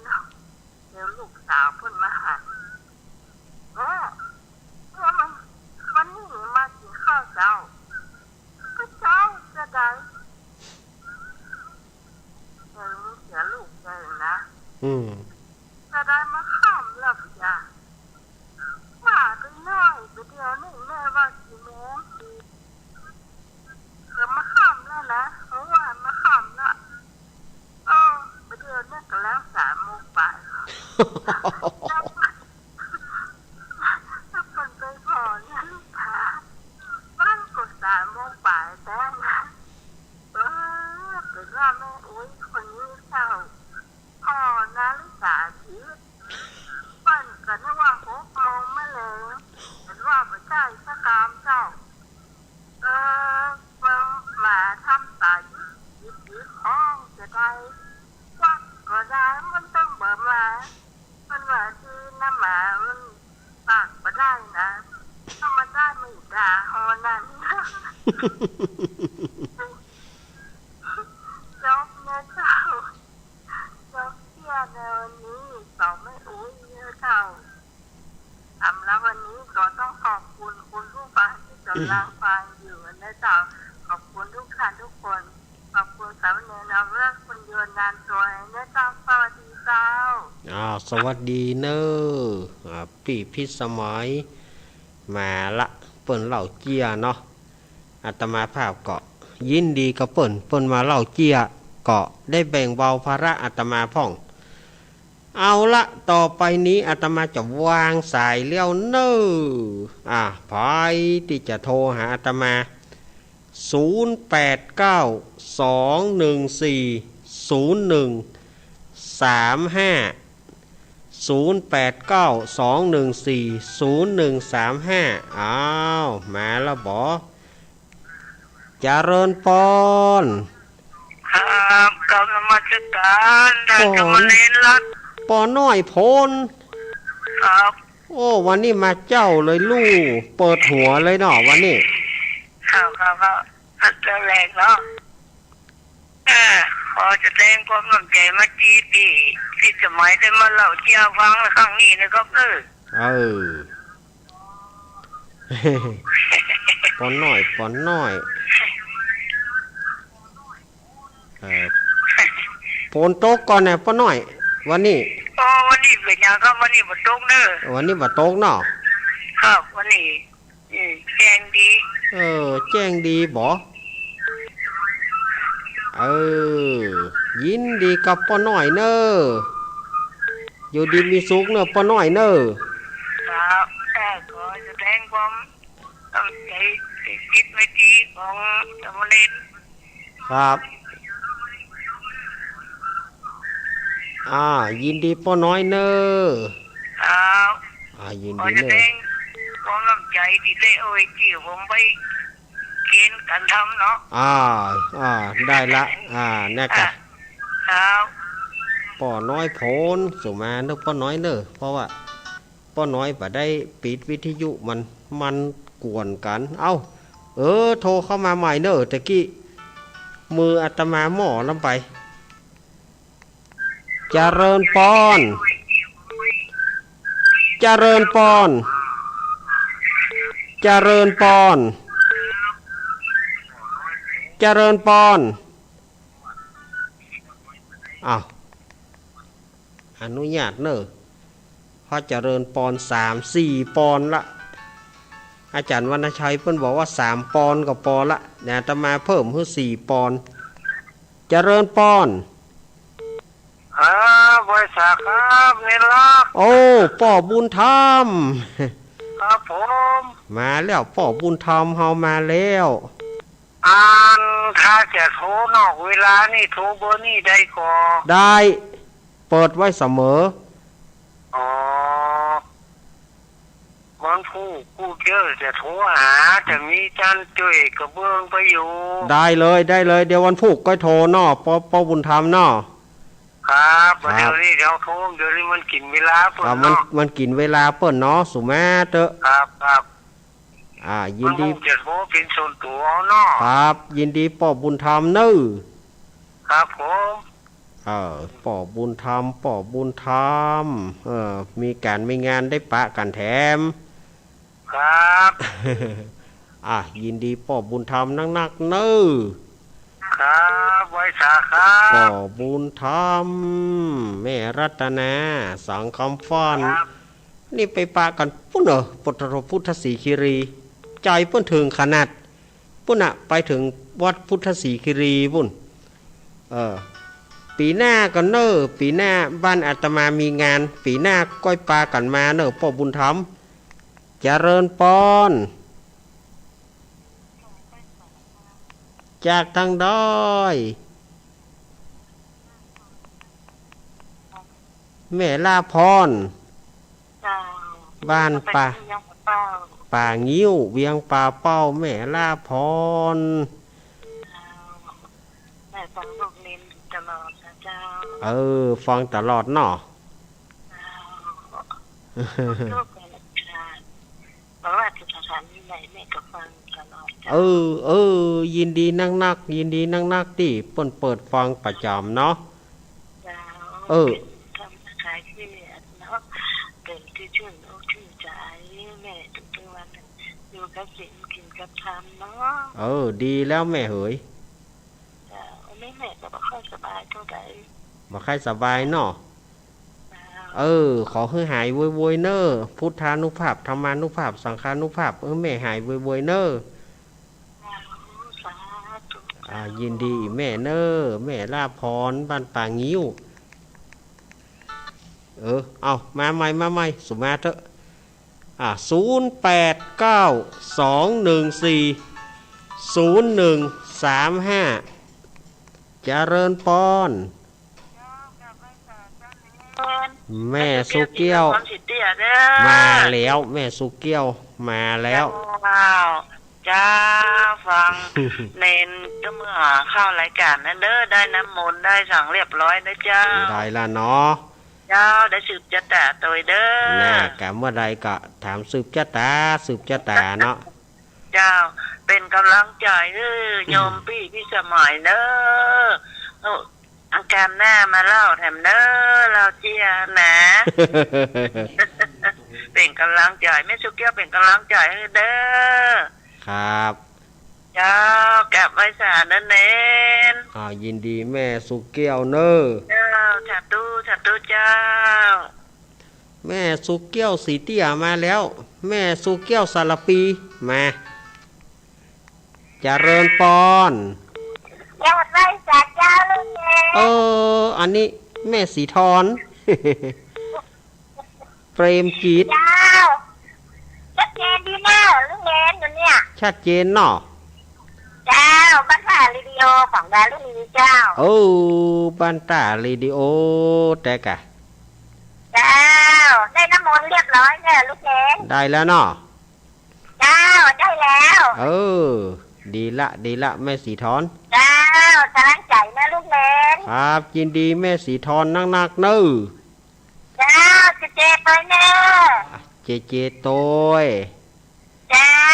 ไว้สารเจ้า ยินดีแม่สีทอนเปรมจิตหนองบัวชัยประการ0892140135จะเริ่มต้น ยินดีไม่ โอ้ ทอนนะ เดี๋ยวปิดวิทยุก่อนเดี๋ยวก่อน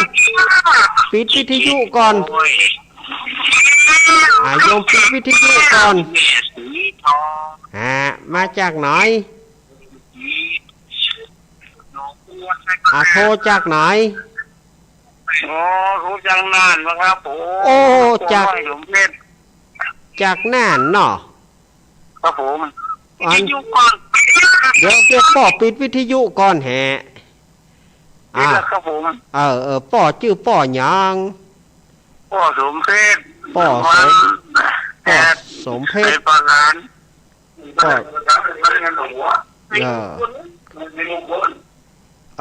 ป่อว่าจะได้หา ฟังแล้วสมัยใหญ่นี้ครับวันฟังวันไหนนอนบ่ใครรับ นอนว่าใครรับฝันขึ้นหุ่ง นอนว่าใครรับฝันหันขึ้นหุ่งเตียวบ่หนุ่งเอามุยเน็บเอียว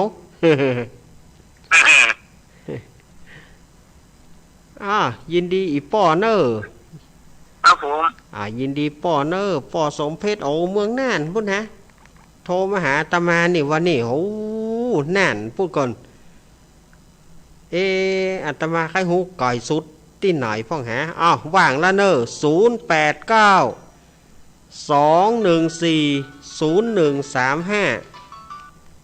เจริญปอน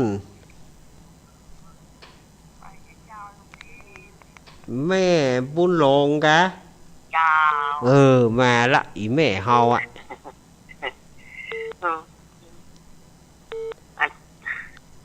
เขาแตะตัวมาติดวิดีโอครับ นะถึงว่าเมื่อคืนนี่มันถึงอิดหน่อยนะ จ้า ถึงว่าเมื่อคืนนี่มันถึงอิดน้อยเมื่อคืนเกี่ยวกับการโทรนี่ ได้น้ำมนต์แล้วเนอะ เขาแรงแล้ว ถ้าแต่ว่าตะกี้แล้วบอ จ้า โอ้ยแม่เฮานี่นะ โอ้ลูกนี่ยังมาเยำเลย บอกแต่เจ้าแล้วลูกบอก3 โมงแม่ถ้าบ่ได้ฟัง ได้ฟัง สักษา ได้มาเปิดช่วยสถานีนี่ได้แบบนี้เนาะ 3 โมงแต่เจ้า3 โมงเมื่อแรง3 โมงเมื่อแรงนี่แม่ถ้าบ่ได้ฟัง ไม่ฟังหัวเนาะ นี่ขึ้นชุมชนคนเมืองลี้ยินดีแม่เนอยินดีแม่นักเนอะแม่เนอ จ้า ยินดีเนอะครับ แม่บุญหลงเปิ่นฟังจากขึ้นชุมชนคนเมืองลี้ของพ่อครูเสน่ห์จินาจันทร์ฝากความกึศเจิงหาพ่อครูเสน่ห์เนอเจริญปอน ค่ะไฟฟ้าเจ้าลูกเน้นแม่โบเขียววังดินลีจ้า นี่มาแล้วติดกันมาเลย แม่บุญหลงแม่บัวเขียวติดกันมาเลย จ้าฟังทันอยู่ ฟังอยู่นอแม่บัวเขียว ก็ได้อันกระตาได้ฟอนได้อย่างชักเหมือนจะฟังตั้งแต่เจ้าแล้วเนี่ย น่ากะเนาะ จะฝนตกก็จะ บ่มีแม่ ตั้งนี้ก็บ่ตก ปุ่น ฝน ตังเวียงป่าเป้าปุ่นตังงานไอ้หยังก็เวียงป่าเป้าตังวัดตังบ้านป่าจอนปุ่นแต่กี้นะท่านพระครูนัดว่าตกขนาดอีนะ เจ้า ตั้งเอาให้บ่ตกเจ้าเนาะ ตังเฮาเนี่ยมมาเด้อนะ เจ้ากับไว้แฝดหันเด้อ ยินดีแม่โบเขียวแม่โบเขียววังดิน เจ้า บ้านวังดินแม่โบเขียววังเดียวแม่คำมูลแม่เกี้ยวมูลเขามีไหนมดแม่เกี้ยวม่วง3 ปีเขาหายแซบหมดเนอะเจริญปอน กับไม่สาเจ้าพระเนน แม่สายทอง เจ้าติดรุดเจ้าพยายามอยู่ไหนขอความสำเร็จก็ได้มาเลยเนาะเจ้า ได้กะแม่สายทองตึงแน่อยู่แล้ว เย็นๆเนาะเจ้ามันก็ส่งมาทานน้อยตัวอยู่เจ้าตัวมันตัวอยู่เจ้า ครับ กำลังใจพระเนนนะ ยินดีแม่สายทองเนอะ เจ้า แม่สายทองแม่สาย ตัวเด้อเจ้า แม่สายทองแม่สายทองธัญเกี้ยวนี่เฮ้ ยินดีแม่สายทองเนอะแม่สายทองธัญเกี้ยวห้วยการเจริญปอน ไว้สาเจ้าบ้านต่างตะมูลคือแหวงคือดอกคอนไตนะเจ้า อันนี้ตึงแน่นอนละแม่แสงทองเขานี่นะ เอาอย่างชัดเจนดีนะเจ้า หน้ากา โอ้ได้น้ำหมุนเรียบร้อยเลยเจ้าคือได้น้ำหมุนเต็มใจดู ได้น้ำมนต์แล้วบ่ เจ้าคนกำลังใจนะเจ้าเนื้อ ยินดีแม่แสงทองเนอะ เจ้าไว้สาเจ้า ยินดีแม่แสงทองดูบ้านปาง บ้านปางคือเวียง ครับครับยินดีแม่เนอะไว้สาเจ้าวันพูกนี่ก็เกียมตัวเนอะแม่พูกกับแปลงขนมหวานๆไปวัดไปว่าเจริญปอน ไว้สาเจ้ามหาแรงใจ อุ้ยอิน ไม่อุ้ยอิดตัวยังมาหายซะเนอะ ยังมาหายเตื้อ อิดตัว มาเป็นยังกำลังใจเฮ้ด้วยพุทธานุภาพพลังแห่งพุทธานุภาพธรรมานุภาพสังฆานุภาพเจ้าบอกว่าโวยกับมันหมดแล้วเนาะมันหมดสุดมันบอกโวยมันกับบ่แล้วแม่ถ้าเจ้าเนี่ยใช่ไหมว่ามีการหายใจอิดว่าอันมันกับบ่แล้วแม่เหยแม่อุ้ยเหยมันกับบ่แล้วง่ายๆอุ้ยเหยกำลังใจตัวนะเจ้ายินดีอุ้ยเนออุ้ยอินอยู่ดีมีสุขอุ้ยอินแม่สาบสามเมืองเชียงใหม่เฮากำลังได้ไปกันเนาะสามเมืองนี่นะเจริญปอนไอ้สาลูกเนนแม่สีกุลเจ้าน้องลองเจ้าเป็นกำลังใจที่เจ้าแม่สีกุลแน่นอนกะแม่สีกุลเฮานี่แน่นอนเนาะแน่นอนฟังขึ้นไหนโตยเบอร์ใดโทรกดเบอร์ใดโตยจนได้แม่สีกุลนี่นะได้เนี่ยคือตะลุนี้แหละน่ากะมันเต็มใจที่แน่ลูกเล่นอู้เนี่ยยังว่าอู้เต็มใจดิใจดิเนี่ยสาธุเนอะได้น้ำมนต์เรียบร้อยจ้าได้น้ำมนต์เรียบร้อยจ้ายินดีแม่สีกุลยินดีเนอะแม่สีกุลต่างคนต่างย่อกันบัตตาเสือคนแก่นเปิ้นเขาบัตตาเสือคือเฮาแก่นเฮากับบัตตาเสือคือเปิ้นแก่นเจริญปอน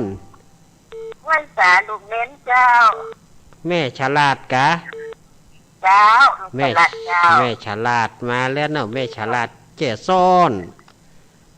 ฟังชัดเจนดีนะเจ้าน่ะฝากความกึดเติงไปหาป้อนนานปัญญาเนอะป่าเมียงก็ผลโทษก็จะเสียนะป้อนจ้างโทรหลังไม้นะป้อนนานปัญญานะบอกป้อนนานปัญญาอวดผลปีใส่ฝนเขาแม่แม่น้องแม่น้องแล้วก็แม่อย่างแถมแนวหลายท่านเนอะป่าเมียงนะก็เติงหาอยู่เนอะก็เติงหายอมใบเมียงเปิ่นเปิ่นยำใบเมียงกับน้ำพริกบักกอกนะโธ่เปิ่นหมอเนอะยินดีแม่ฉลาดยินดีแม่ฉลาดนักเนอะยินดีเนอะแม่ฉลาดแจ้ซ่อนแม่ฉลาดแล้วก็แม่เฉลียวนี่บอกว่าเปิ้นอยู่ที่ไหนแต่ว่าเปิ้นก็บอกว่าเปิ้นอยู่ลำปางเหมือนกันแม่เฉลียวนะเจริญปอนจากทางด้อยแม่แสงล่าวังเจริญวังเหนือเจ้าวังเหนือเจ้าระวังเหนือลำปางเจ้าบังอยู่แล้วดินเน้นรักอันสอนภาษาแก้มเข้าขึ้นมาเนาะคาถาแก้นเข้าแม่แสงล่านะเจ้าแม่แสงล่าแม่แสงล่าเจ้าวันวังเจริญวันวังเจริญแก้มเข้าน่ะดีขนาดเนาะเจ้าดีขนาดเอาน้ำมนต์แล้วเจ้าได้น้ำมนต์แล้วเจ้ายินดีอีแม่เนอะเจ้าแม่แสงล่าแม่แสงล่าแม่หมอล่าแม่หมอล่าก็โทรมาพ้องกับแม่หมอล่าน่ะบันหมอเจริญป้อนติดแล้วจากตังดอยอันยังน่ะอีทโหหาเจ้าไว้สาเจ้าอยู่เมียงแปะไหมเจ้าเมียงแปะเนาะแม่ลำยองอิทาวิสัยเจ้าอยู่อำเภอสองเจ้าอันนี้แม่ลำยองเจ้าแม่ลำยอยแม่ลำยอยอยู่ลำปางแม่ลำยองอยู่เมืองแปะแต่แม่พังตลอดทุกคืนเจ้าอย่างดังทั้งตับหม้อพังตลอดเนาะเจ้าสอบเจ้ามีสาระน่ารู้ดีเจ้าสาระน่าหูเนาะเจ้าจดจำไม่ได้ใจหม้อเจ้าแม่ชื่อแม่ยังก็แม่ลำยองอินทวิชัยเจ้าแม่ลำยองอินทวิชัยบ้านหนองเซลอำเภอสองเจ้าแม่วันเฉลิมนั่นเนาะแม่ลำยองอินทวิชัยน่ากะแม่ของวันเฉลิมนั่นเนาะจ้าแม่ลำยองทองเนื้อเก้าว่าเล่นแบบได้เนอะแม่เจ้าแม่ยินดีเนอะยินดีเนอะแม่ลำยอยมีไหนแม่ลำยอยมีไหนแม่ลำยองมาแล้วแม่ลำยอยลำปางวุยวุยแม่ลำยอยลำปางเจริญปอนการนมัสการเจ้าแม่โกเจริญปอนเนี่ยแม่โทรจากไหนที่โพธารามเจ้าแม่สุเกี้ยวมาละสุเกี้ยว2มาละติดแตะติดหลาติดทุกติดเนี่ยนะถึงว่าเมื่อคืนนี่ต้องทำใจนะเจ้าเมื่อคืนนี่ต้องถ้าเป็นภาคเมื่อคืนเนี่ยมันทำใจหน่อยเพราะว่ามันติดกันเจ้าอาตมาถึงกลัวแต่ละเมื่อคืนเนี่ยเตวบุตรมา2-3 ตนนอกนั้นเทวดาหมดเทวบุตรมา3 ตนที่จำได้นอกนั้นเทวดาทั้งนั้นเทวดามันหนักเพิ่งประวัติเทวบุตรตนหนึ่งมีเทวดา10,000เป็นบริวารเนาะยินดีอีแม่เนอยินดีแม่สุเกี้ยวเนอแม่สุเกี้ยวปุ้นแหมคนแม่สุเกี้ยวปุ้นแม่สุเกี้ยวเปละกัญญาดงหันหนักบ่โทรมาพ่องแม่สุเกี้ยวแหมสุเกี้ยวหนึ่งนะเจริญปอน มาสักจ่าลุงเล่น เออยายพร ฟังเสมออันชวนมา ฟังแต่หม้อสวดมนต์แล้วบ่ เอา เอออันนี้ดีแล้วเนาะดังแล้วเนาะ ยังละ ดังละ โมนก็ดีละไม่ใช่รถเจ้าเรือจะไม่ใช่เลยใช่นะ ถ้ายายพรบ่ได้คนอื่นก็บ่ได้ไหม คน อืม มันนักไปอ่ะ ถ้ายายพรบ่ได้คนอื่นก็บ่ได้นั่นเนาะ น่าจะ ไอ้ไม่จะเหลือยายพรไว้ที่ไหนเนาะ น่าจะมันนักกันไปอ่ะ ก็น่าแก้โอ้ยก็ถึงว่านะยายพรว่า ขนาดว่ายายพรบ่ได้เนี่ยนะคนอื่นก็ไปได้ละโห บ้างเลยวันก็ได้เมื่อคืนก็ได้เนี่ย ถึงมันถึงนักแหน่อ้าว เอา ยิน ลุงออกไปได้มันถูกเจ้าออก บ่หัวเนอวันผูกแน่วันผูกนี่จะเป็นท่านพระครูสังฆลักษณ์ท่านอาจน่าจะเป็นวันฮือเมื่อเจ้าอ่ะตุลุง นั่นแหละ วันพัดพ่อเนาะ แล้วพ่อไปเที่ยวพระตัวท่ามาหาร้าน ครับ เชิญช่าง ครับแน่กะยายพรก็ฟังเปิ้นเนอ แล้ว ครับยินดีเนอ แล้วมาสกังจ้าลุง ยายพรร้องงัวแดงสานกำแพงเชียงใหม่ ยายพรติดทั้งนั้นน่ะยายพรนะยังหาว่าบัติดเตือนนะถ้ายายพรบัติดคนอื่นก็บัติดนั่นนะเจริญปอน ถ้าไม่ตาตามแม่น แม่เกี้ยวอวดร่าง โอ้ยก็ต้องไปแบกมาแล้ว ก่อนลำปางนี่บัดติดวันนั้นนี่ เอ้าป่นลำปางมากับโลโล แต่กะว่าเอาจนนั้นลุงเน้นย่างมันบ่หน่อยกะจะติดเงินได้กะ จนได้บ่ได้แล้วเหรอได้แล้วเหรอแม่แก้ว น้อยกะ ได้แล้วได้แล้ว ลุงเน้นหวังเหนือ น่ากะอย่าน้อยใจเนออย่าน้อยใจเนอ มันน้อยใจ อย่าน้อยใจอย่าน้อยใจเป็นกำลังใจให้เสมอนะแม่แก้ว จ้ากำใจลุงเน้นนะ แม่แก้วอยู่ดีมีสุขนะ โรคภัยไข้เจ็บอย่าได้มานะเนอยินดีแม่แก้วเนอ แม่ได้น้ำมันเรียบร้อยนางสมาธิเรียบร้อย ได้เรียบร้อยเลี้ยวอกเลี้ยวใจบ่ จ้า อยู่ดีมีสุขเนอะแม่แก้วเนอะเจ้าแม่แก้วอวดร่างแม่น้อยสุขสบายมีหน่อย วัดอะไรมีดอเด็ก4 ตัวแม่น้อย แม่น้อยสุขสบายวัดอันยังมีดอเด็ก4 ตัว เจริญปอน อย่าไปสนใจลุงนี้ ติดแล้วจากตั้งดอย แม่ลำไยบนนางเป้ามา มาแล้วแม่ลำยอยแต่กี้แม่ลำยองมาแล้วแม่ลำยอยมาแล้ว จ้าได้น้ำมนต์แล้วด้วย ได้น้ำมนต์แล้วเนอะ จะตาแล้ว ได้สืบชะตาเรียบร้อยเนาะต่อไปนี้ก็อยู่ดีมีสุขนะ จ้าสัตว์เจ้า แม่ลำยอยนี่หายไปเมินเนี่ยอีแม่อะ โทรมันบัดดี โทรบาติดโทรไปนายได้ก็บาติดเอ้ย แม่ลำไยไปแล้วนี่ แม่ลำยอยมาแล้วอยู่ดีมีสุขเนอะแม่เนอะอยู่ดีมีสุขเนอะแม่ลำยอยอาตมาเหลือเวลา20 กว่านาทีอาตมามีเวลา10 กว่ากะ10 กว่านาที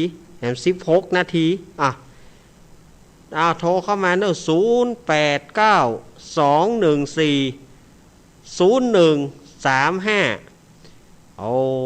เต้บ่บุตรไปไหนหมดมีไผแต่กี้มีป้อน้อยโผลเหียป้อบุญธรรมแล้วก็จากในเนี่ยเมืองน่านอากาหาแต่กี้เจริญปอน พระเจ้า จากตั้งได้ ไม่น้อยบ้านกระโถกตำบลตรงฝ่ายอำเภอเมืองลำปาง นั่นน่ะแ แม่น้อยบันตาโถกนี่นะเน็ตนักเก๋ อ้าวเดี๋ยวป้ากันนั่นกะแม่พังธนาคารทั้งวันน่ะ ฟังถึงวันเนาะ วันน่ะวันคานออกแม่ก็พังทั้งวันน่ะ ดีแล้วดีแล้ว แล้วจะคืนตรวจมาได้แม่บัตรทันจะกำอ่ะ ไหน ที่คืนวันที่ออกมันแรงวันนั้นแม่บัตรทัน บัตาน เจ้า วันพุกจะแปลงขนมอย่างไปวัดวันพุก วันผูกแม่เอาเข้าชุกเจ้า เอาข้าวชุก เจ้าเข้าชุกก็ของกินเจ้า บะแปลงขนมเนาะบะแปลงขน บ ม อกแหว เนาะ งเจ้าไปเชื่อเอาเจ้า ชื่อเอา จ้า เอายินดีแม่น้อยเนอะ เจ้าเป็นกำลังใจเนอะ แม่น้อยบ้านตาโทกแม่น้อยมาแม่น้อยสุขสบาย รับแล้วกันแม่น้อยสุขสบาย วัดอะไรมีดอเด็ก4 ตัวแม่น้อย อาตมาย่อมลืมท่านนะปัญหาแม่น้อยสุขสบายนี่ วัดอะไรมีดอเด็ก4 ตัว เจริญปอน เจ้าเด็ก แม่เพน เจ้าเจ้าเด้อ มาแล้ว อยากจะโทรก่อนจริงๆเนาะ ครับ เด้อไอ้เนาะก็อยากจะหวานเด้อเชียร์ให้มีความมาล่องเด้อหวานเด้อ น่ากะว่าไปเลยเปิ้นถึงฟังอยู่ นอนให้คณะอาจารย์เด้อก ำลังใจเนาะครับ นางปลอดภัยเด้อเด้อ ครับ นางอาจารย์เจ้า แม่เพนแม่เพนมาละแม่เพนขาวเตี้ยคนสู้ชีวิตไม่มีลิมิตชีวิตเกินหมื่นเกินแสนมาละจะเริญปอนอันอย่างล่ำเรือน่ะ ไว้สาเจ้าแม่ฟังเชื่ออันนี้ยกไม่เนี่ยเจ้า แม่อยู่ที่ไหน อยู่บ้านหนุ่มบัวทองเจ้าตะบนตะก้อเจ้าอำเภอมีสวยเจ้า แม่ บัวทองเจ้า แม่ชื่อแม่หยัง แม่ล่าอนุสาเจ้า อันนี้ก็แม่ล่าเหมือนกัน แม่ล่าอนุสาเจ้า แม่ละอนุสา เจ้าอนุสา อนุสาแม่ละกันโทรแต่ถ้าครูบา เฮ้ย โอ้ความพยายามขนาดนักเลยเจ้า นะมันนักนะเมื่อคืนนะ เจ้าบ้านติดนะเนาะ เมื่อคืนนี่มันมากันอึดทึดนะ กะ เมื่อคืนนี่มานักนะ เมื่อกี้ท่านครูบาอันอย่างก่อนนั่นน่ะอยากจะติดต่อเอาว่าไม่จะม้วนปั้นหูไปอยู่นี่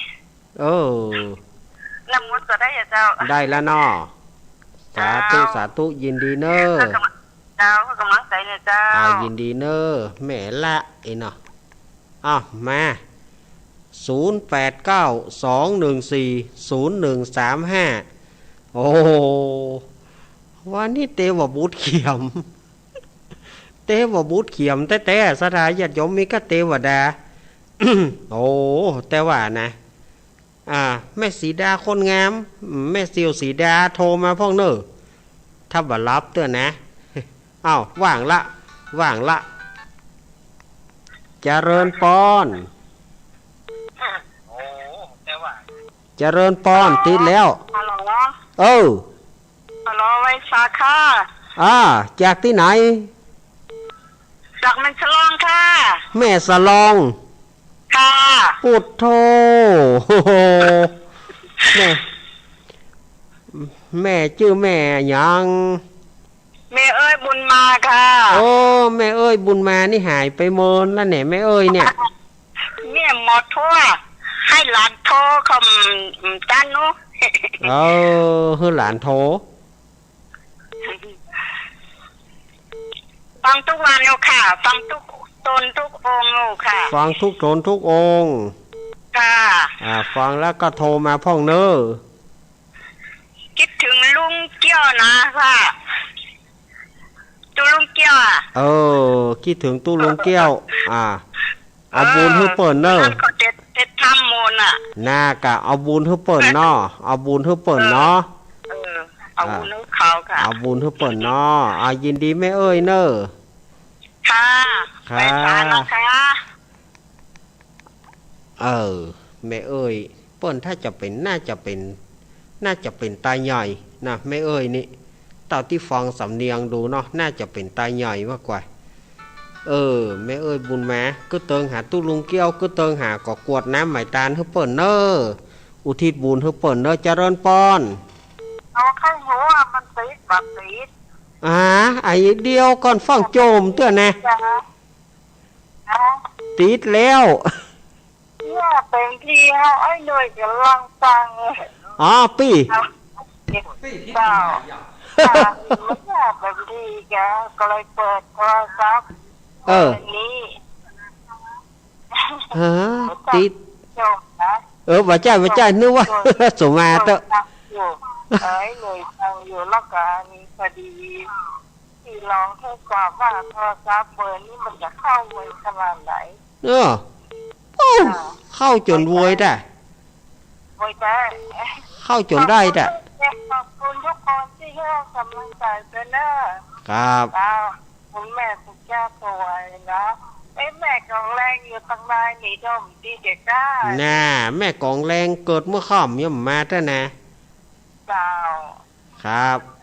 กำลังใจกันแล้วกันเนาะสวัสดีเจ้า ครับ แม่กองแรง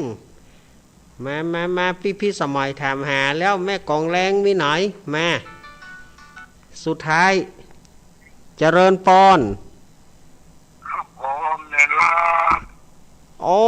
โหจากทางใดป่อ พ่ออยู่ห้วยทรายเนี่ย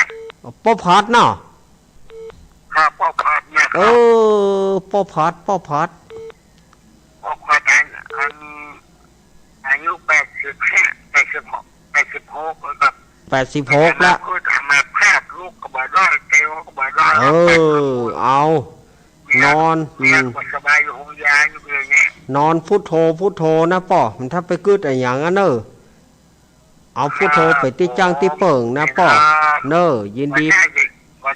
วันนี้มีมนต์ไม่เอาให้ใครพวกนั้น นากา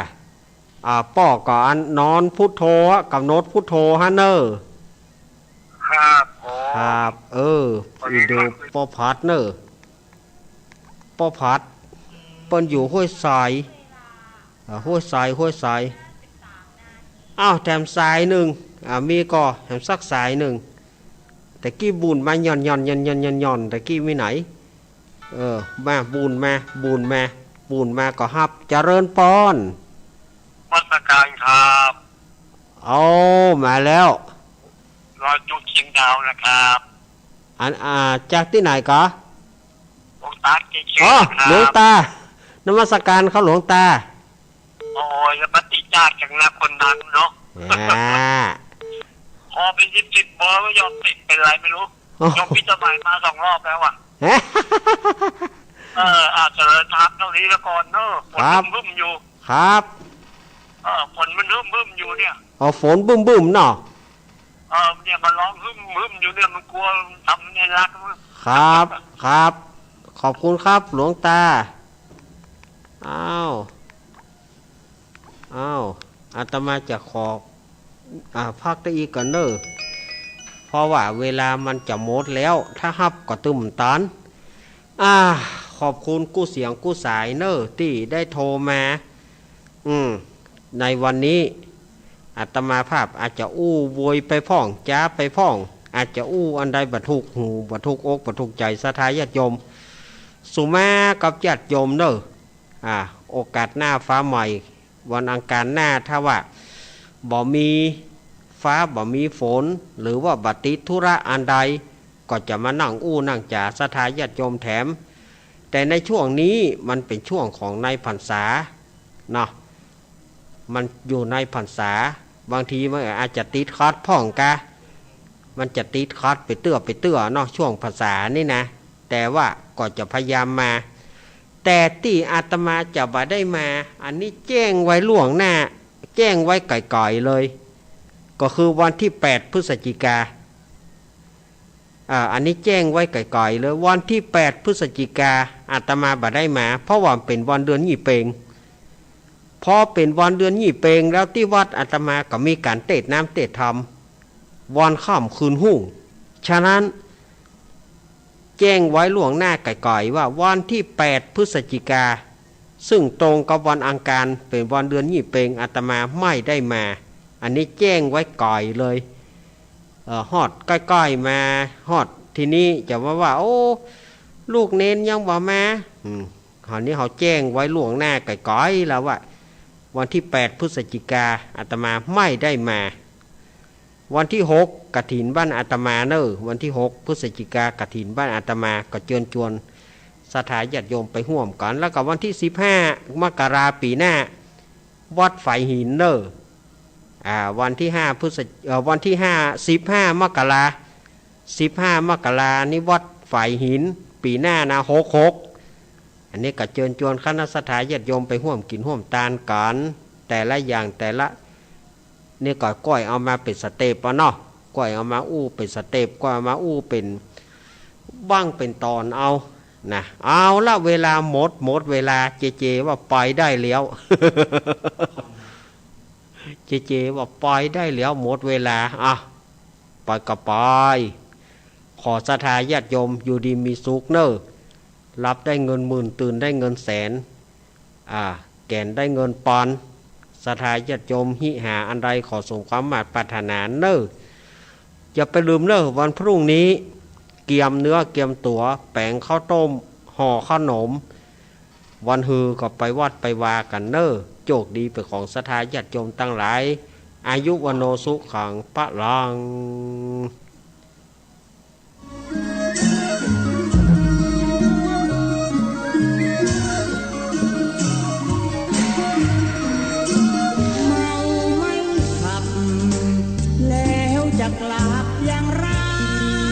กลับไม่ได้ก็อย่าเมาอยากมีชีวิตยืนยาวต้องเมาไม่ขับเมื่อขาดสติ